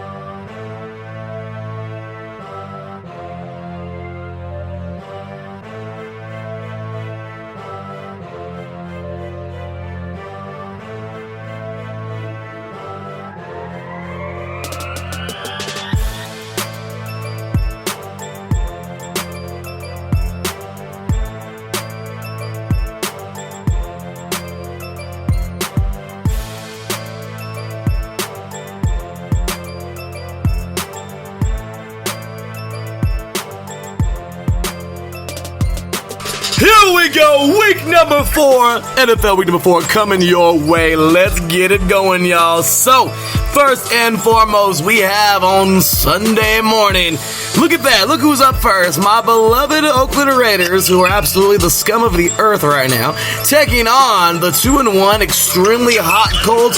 Jacoby Brissett is looking so good. Ladies and gentlemen, how's it gonna end? Here we go. John, who you got? I gotta give the hot hand. I gotta give it to the hot hand. This one. I think the Raiders have a lot of potential, but the Colts are they're warming up. They're warming up. They have the potential to make a real fight, and I'm gonna have to give it to this one. Give it to them on this one. They're my team, but I agree. Colin? Hey, I'm gonna have to go with the Colts on this one, man. T.Y.'s gonna have a great game. Yes, he is, because our DBs don't know how to play DB. Anyway, with that said, I'm taking my Raiders because I have to. Once again, it's our rule in the Pick'em League. But yeah, I think the Raiders can pull this thing off. My gosh, the defense can actually play defense. We'll have a good game, but I don't think we're going to be playing no defense. I think our offense is actually going to play pretty good. We'll win this one 36-33. Here we go. Titans, 1-2. Taking on the Falcons at 1-2. The Titans have every problem you can think of right now after last week. What happened? They lost to the Jaguars. Are you serious? Then you have the Falcons. What happened? Are you serious? You're falling apart. The CINvsPIT Falcons. One of these two teams is going to have a good day and maybe spark their season, while the other one, unfortunately, just might fall deeper. All right, Colin, start us off. Hey, I'm just let you know I was shocked that the Falcons lost to the Colts. But this one right here, it's tough for me, man. I'm going to go with... I can't go with the Falcons. I'm going to Titans, man. Derrick Henry. I need to run it. I need to run. I expect both of you to pick the Titans, by the way. John? This is a weird game for me, and the Titans definitely have the better running attack. But something in me doesn't allow to pick Marcus Mariota over Matt Ryan. I can't. Regardless of the running attack, I feel like if the game is close, then the Falcons will win, and I think the game's going to be close. I'm going to have to give it to the Falcons. Oh, okay. Well, I'm going to go ahead and give it to the Falcons, too, because the Titans just didn't look so good last week. Mariota needs to do something big, but I don't think his offensive line is helping him very much. The Falcons are at home. It's a very tough place to play. The Falcons are irritated. They done beat down the Eagles last week, or 2 weeks ago now. And, well, you know what? I don't know. I just don't see them losing this game, but it's going to be a very close one. I got the Falcons winning this one 24-21. Next up, it's an AFC East battle. Those Patriots who are 3-0, they called the dogs off of the Jets last week. And the Bills, they're going to be playing at home, actually, in the Ralph. They'll be playing over there in upstate New York. The Bills at 3-0 right now, looking pretty strong, but I think that streak ends this season because the Patriots are big and bad and they're strong, and well, they're coming to town to Buffalo, and I just don't see this game going any other way. I'm taking the Patriots 31-17. Who you got, Kylam? Hey man, I'm going Patriots. That dude Tom Brady gets better with time. He really does. John, who you taking? Yeah, you're right. The streak ends here. It's all Patriots. It really is, man. So, the Chiefs, oh boy, Patrick Mahomes is just making things happen. This guy, I mean, he's like the genie of the NFL, y'all. Poof, here it is. Like, that's all there is to it, man. He makes things happen, and I love what he does. Taking on a Lions team who is extremely excited. This Lions team is so ready to rock and roll, and why is this going to be even a funner game? Because Matt Patricia gets to really test himself, a defensive-minded coach, taking on an offensive guru in Andy Reid. They're going to be at home in Ford Field. This is going to be such a good football game. I think the Lions are going to fight the Chiefs to their entirety. However, I just don't see the Lions winning this game. It's going to be such a fun one, but I really think the Lions are going to the Chiefs are going to pull this thing off on the road. It'll be a close game, closer than I think a lot of people think. 28-21, Chiefs win by a touchdown. Who you got, John? Yeah, this is another one against... John, you there? Can you hear me? Yeah, now we got you. Okay, weird. No, I said this is another one against undefeated teams. I think, like you said, the Lions are going to put up a fight, but that Patrick Mahomes arm and that flick and that Brett Favre capability with that size, I don't see it being stopped. Especially by the last one. Kylam. Give it to the. Wait, you still there, John? No, I gave it to the Chiefs. Yeah, okay, good. Okay, all right, Kylam, who you got? Hey man, props to John for the Brett Favre now. That was nice. That was nice. Hey man, but I'm going to team with this one as well, Larry. You know, I'm like you, man. I like to see a show about defense as well. And Matt Patricia will, I think he have a great defensive scheme going on. But that dude, Patrick Mahomes, my God, this dude is phenomenal, man. Chiefs go to Ford Field and get the win. I completely agree. The Chargers, who are as suspect as a court trial. I mean, somebody at a court trial, all right? Right now, I don't even understand these Chargers. No, Melvin Gordon apparently is going to be back there. That's wonderful. They couldn't get him back soon enough. Eckler is a great athlete. He's doing big things, but the injuries, it sucks. I mean, losing this week, or no, a couple weeks ago, losing Derwin James was absolutely a blow to this team. Rivers is still fighting, and they're 1-2, but they're heading on over to Miami to play a Dolphins team who literally needs almost everything you can think of to help this team out. I don't even understand how bad these Dolphins really are, because I don't know when they're going to win their first game, but it's not going to be this week. I have the Chargers winning this one 38-14. Who you got, John? Yeah, it's definitely not going to be this week. I give this easily to the Chargers. Probably not even going to be a close one. I don't believe so. Kylam, who you got? Hey, man, Chargers all the way. Dolphins Chargers. It's going to be a beatdown. Next up, we have here the Washington Redskins are 0-3. They are playing, excuse me, a very tough New York Giants team. The Giants are 1-2, guys. Daniel Jones is the new starter, replacing Eli Manning. And oh my gosh, this man is working. He has 2 master's degrees. I think he's already completed 1. I heard back at the Senior Bowl that he's working on a second one. Maybe he's already got it. Maybe he's continuing it right now and going to graduate soon. All I know is he led rushing yards and he led passing yards, and he scored 2 touchdowns throwing and 2 touchdowns on his feet last week. This is a good team. The defense is still terrible, but he can make things happen. Is this Redskins team, that pass rush, finally going to happen? Is it going to happen, Montez Sweat? Is it going to happen, Ryan Kerrigan?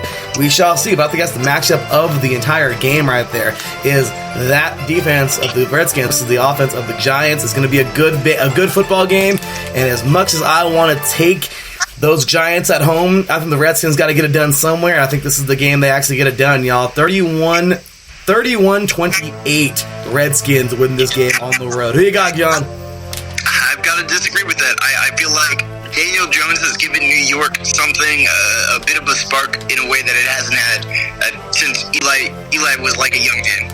Since that second Super Bowl. I mean, they haven't had anything. And so Daniel Jones is actually giving them something. If he can allow that offense to function, I feel like this could be a second win and become a good season for them. Okay, Colin? Yeah, I have to agree. I agree with everything Giants said, but I gotta go to Redskins here, man. I mean, he still has to get his feet on this. Jones has to get his feet on them. But Adrian Peterson, Vernon Davis, a couple of rookie wide receivers, the D-line, it's just too much right now, and he hasn't proven it. So yeah, I think Redskins get in the win column. Go ahead, Mike. It's gonna be a good game for sure on this. Really good NFC East matchup here in the powerhouse division of the NFL. Next up, we have here an AFC North matchup here. Browns at 1-2 taking on the 2-1 Baltimore Ravens. The Ravens are looking every bit of good you can get. Gentlemen, this football team is looking like a football team. And I'll tell you something right now, man. Jackson, Heisman. Can we strike a pose? I just did it sitting down, y'all. Heisman pose all day, man. This young man is just absolutely insane. I love what he brings to the table. The Ravens are looking good. The Browns are Baker Mayfield. Can we strike a Heisman pose? Because I'm striking another one here. Y'all, this is going to be another Heisman versus Heisman battle. Of course, we had that last week with Jackson versus Murray. Well, guess what's going to happen again with Jackson versus Brown. With the Baker Mayfield. And the Browns are just going to be flustered, trying to track this guy down, but I think the Ravens are also going to be flustered, trying to not just track down Baker Mayfield, but also his passes. And the same thing with Jackson. Both those guys are lethal through the air and on the ground. So I'm looking forward to a very good football game here, guys. And as much as I really want to give it to the Browns, the Ravens are at home, and this team has just made something of themselves. The Ravens are on one right now, and I don't know if they're going to get off of it. The Browns are good, and they're doing better, and I hate to say they start 1-3, but the Ravens, man, this team is too hot to handle right now. Colin, who you got? Man, I'm gonna, this is like tough for me.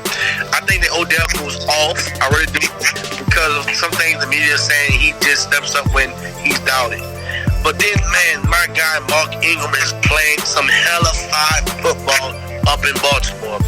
This game will be closer than what people think. Lamar Jackson will have a solid game, but I want to take the Browns so bad, Larry, but I just can't, man. I'm going to take the Ravens over Browns. Let me give you a score prediction, Larry. 27-21 Ravens. Oh, okay. You know what? I'm forgetting my score predictions, but I'm gonna say 24-14, but it should be a good one there. And I gotta get a couple more. I forgot Redskins. I'm taking the Redskins in this one in a close one, 27-24. So, all right, John, what about your way in, man? Yeah, this has been an interesting season for both teams. I would have expected Baker Mayfield to have the season Lamar Jackson's having right now, and the Ravens or the Browns have the season the Ravens are having. Even though they're doing well statistically, I feel like the Ravens are really knocking it out of the park, and I don't see it stopping here. I think the legend of Lamar Jackson continues, and in that Heisman battle, Lamar Jackson is going to be doing the final Heisman self-imposed. I give it to the Ravens 30 to 20. The Raisins, all right. The Ravens. Next up, keep pounding. We have those Carolina Panthers. Wow. That are just, they're looking pretty good. Themselves? I don't know if we're going to get Cam back. Are we getting Cam back? No, Cam has a Lind's injury. He's going to be out. He's hurting. Well, unfortunately for him, it's going to be a rough go, which hopefully get well soon, brother. But as of right now, he's just, it's just, ouch. They are going to be taking on a team who I have now deemed no longer a paper team, and I am really excited for this because I've been calling them a paper team for... Colin, John, how long have I been calling them a paper team? At least a year and a half. At least. Well, the Texans are about as paper as it gets. And then last week they played a really good Chargers team and beat them. And I just think that they're no longer a paper team. However, you guys are playing right now with the young, quarterback is, you guys play with the backup, but you guys are still the same team. The Texans, you are heading on in to Houston, Texas, to play this very good Texans team. Right now, my main concern is can you guys contain somehow the freak of nature that is Deshaun Watson? I mean, this guy is about as animalistic as it gets. I mean, seriously, any more crazier, Deshaun Watson, any crazier, and he's literally going to be like that talk that, what's his name? That Mahomes was last year, even though he's not a rookie. I mean, seriously, he's still an amazing quarterback. He's showing so much. He is every bit of the player that you want in your quarterback. But the Panthers, McCaffrey is somebody who's going to run wild. Can this Texans defense contain this guy? This will be a bang punch game, punch game, and I think this is the must-win game for the Panthers. If they don't win this game, you guys, I'm not quite sure what's going to happen. That's why I'm taking the Panthers this week, because you guys need to go make a statement. If you lose to this Texans team this week, I'm not quite sure what's going to happen to the Panthers for the rest of the season. I'm just being real.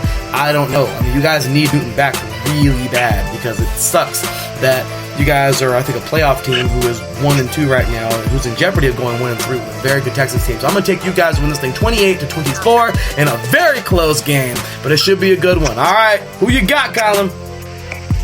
Yeah, man, I'm going to think I'm ride that wagon with you, Larry, with this week, man. I'm going to pull a giant in these Panthers. I mean, I know it's a division rivalry, but yeah, I think Panthers win this game. I think that McCaffrey and Olsen, I mean, he's becoming healthy. Then Moore, they have a few little players over there that can make some things happen. And I just feel like Houston can put numbers up. They're not playing solid ball. I don't care if it's paper or plastic. I mean, they're not showing up. So I'm gonna go with the Panthers on this one. All right, there you go, John.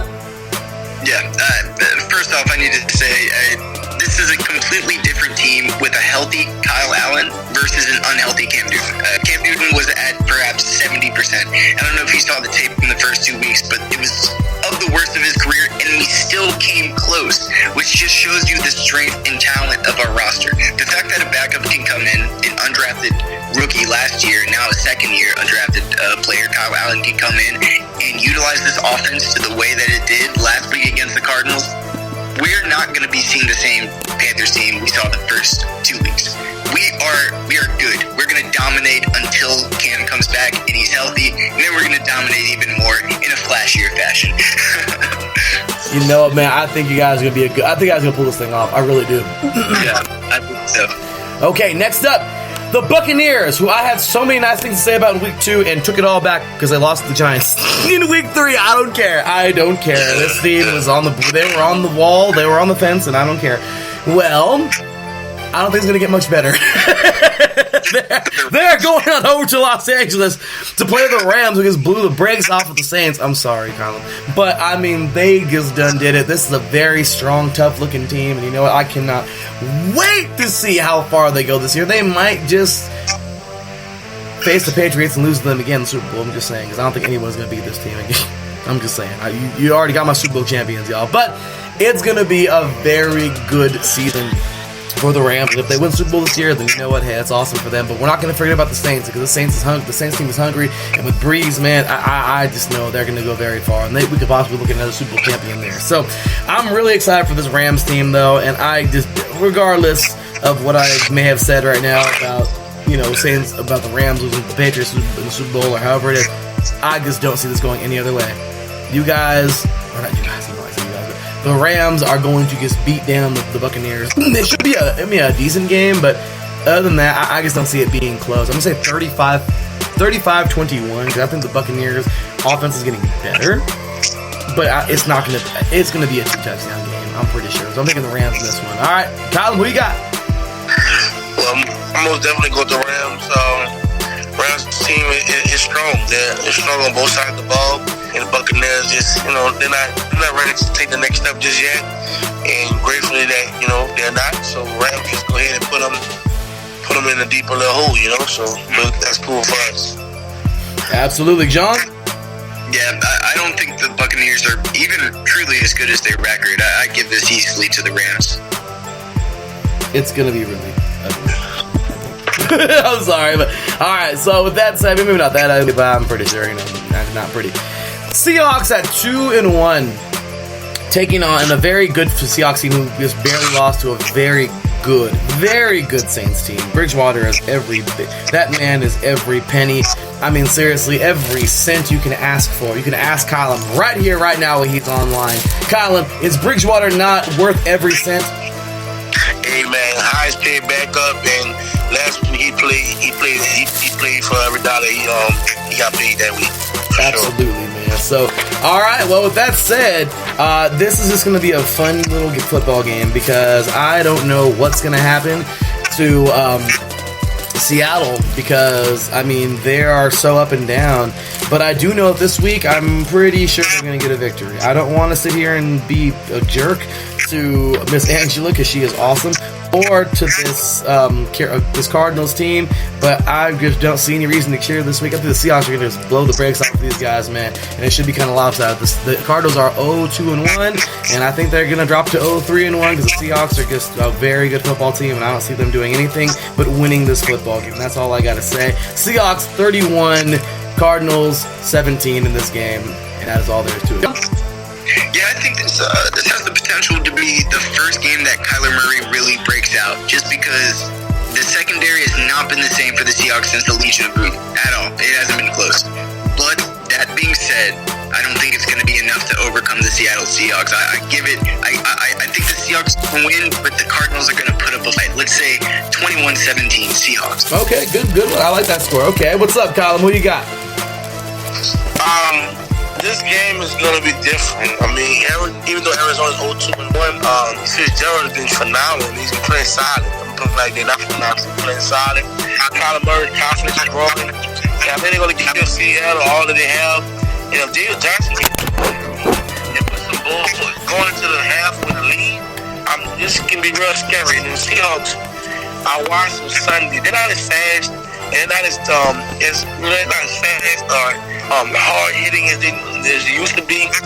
And if the Cardinals can get a lead similar to the Saints did, Seahawks can't dig themselves out of hole as easily, man. But I am gonna go with Seahawks with the win.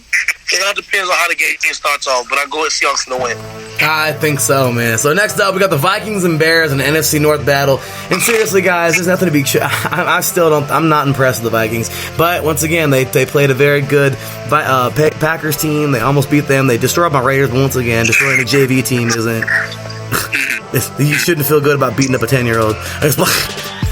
Raiders. Anyway, but it's what it is. But hey, it's a victory. A victory is a victory, and wins are not easy to come by in this league, as you heard many coaches say. So I'm just playing. He's giving the Raiders a hard time. Be a little salty with the Vikings. But the Vikings definitely got it done. However, the 2-1 Vikings will be taking on the 2-1 Bears. And long story short, guys, the Bears are nasty. They're tough. They're mean. They are just all over the place. They won a last minute game last week versus the Giants. They look very good. They're strong. They're tough. The Bears are on one right now, man. I just don't think they're gonna. I don't think the Vikings are gonna have enough firepower. I'm gonna say Bears win this one. Final score. It's gonna be a really good football game. I think it's gonna be a defensive game. I'm gonna say 14-7, guys. Very good football game here. I think the Bears win this thing at home. Who you guys? Who you got, John? Yeah, the Bears and Vikings teams, I mean, especially the Bears, they've been meh on offense, but they just have such a great defense that it kind of covers up everything. Winning covers up everything. And so, though I don't love the Bears as a team, their defense is too strong and too dominant for me to pick against. I have to go with the Bears. I think so. All right, Colin, what do you got? Man, those got me 30 points in my fantasy, dude. My. But that Khalil Mack, man, that defense is solid, man. You know, if the Bears defense can hold them tight, man, look, Mitchell don't have to put many points on the board. Bears all the way. I'm with it. Jaguars and Broncos. Wow, toilet bowl. Jaguars 1-2. Gardner Minshew is just a beast. Flacco taking over the Broncos. I don't see anything special there. They're 0-3. Regardless, I still think the Jaguars have a little growing to do. The Broncos are very irritated. Flacco, I think, and the gang win this one at home, but it's going to be a thin margin. 21-20. Broncos find a way to win this thing at home. Who you got, John? I'll give this to the Broncos as well. I think this will just be an interesting one. Neither one has an identity yet, so it's just going to be a toss-up. It is. It really is. Colin? I'm going with experience. Just on experience, and I think Broncos win the game. I agree. On to Sunday night. Colin already has his Saints. Real quick weigh-in. John, who you got? It hurts me to say, but I think the Saints get this. The Cowboys haven't had a real challenge. I think so. I think the Saints are going to take this one. I'm going to say Saints final score in this one, 33-23 in a good football game. Also, I forgot about Thursday Night Football. Eagles and Packers. Real quick, gentlemen. We only got a few minutes here. Quick and dirty. John, who you got, man? Eagles and Packers. I'm going to go with the Packers on this one just because of Aaron Rodgers. I like it. Colin? Packers all the way. Packers win because they're just really tough. Final score 27-17. And the last one, the final weigh-in, Monday Night Football, Bengals at 0-3, Steelers at 0-3. My gosh, somebody help one of these teams. One of them's going to get a win unless they somehow get a tie, which would be hilarious. But I just don't see any other way, guys. I really do believe that the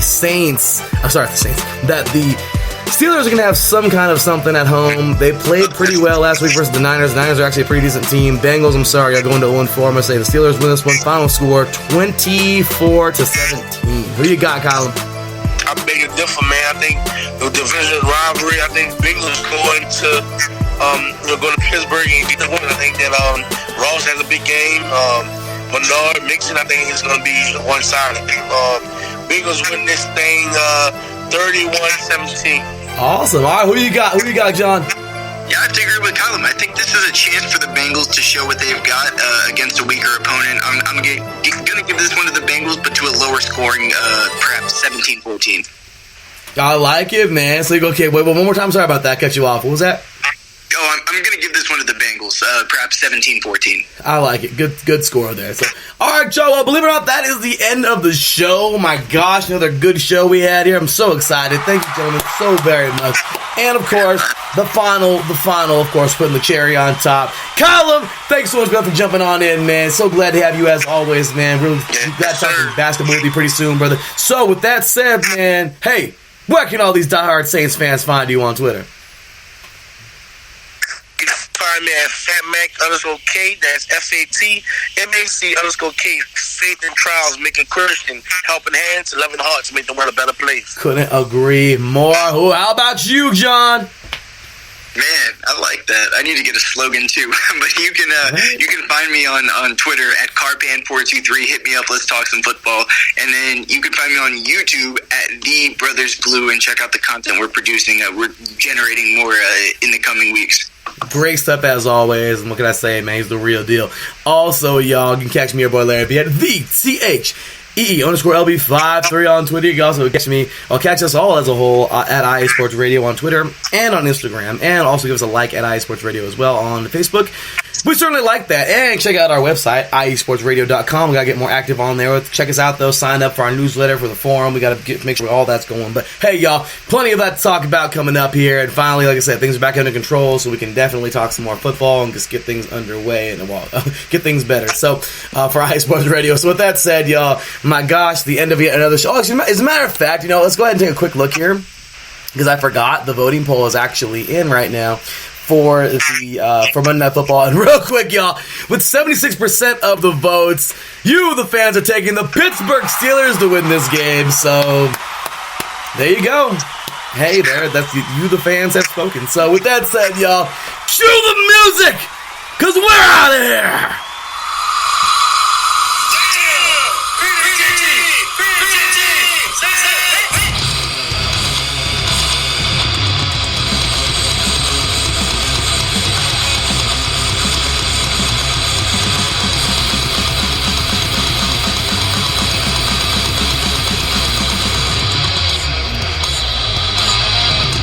Alright, y'all, that will do it for tonight. My gosh, it was a great show. Big shout out to all of our guests, y'all. Mr. Earl, of course, Mr. Ashton, Mr. Brandon, and of course, Mr. Colin Reynolds, man. Big shout out to all of y'all. Gotta show y'all love. Big shout out to Mr. Mike Pat and Mr. John Felipe.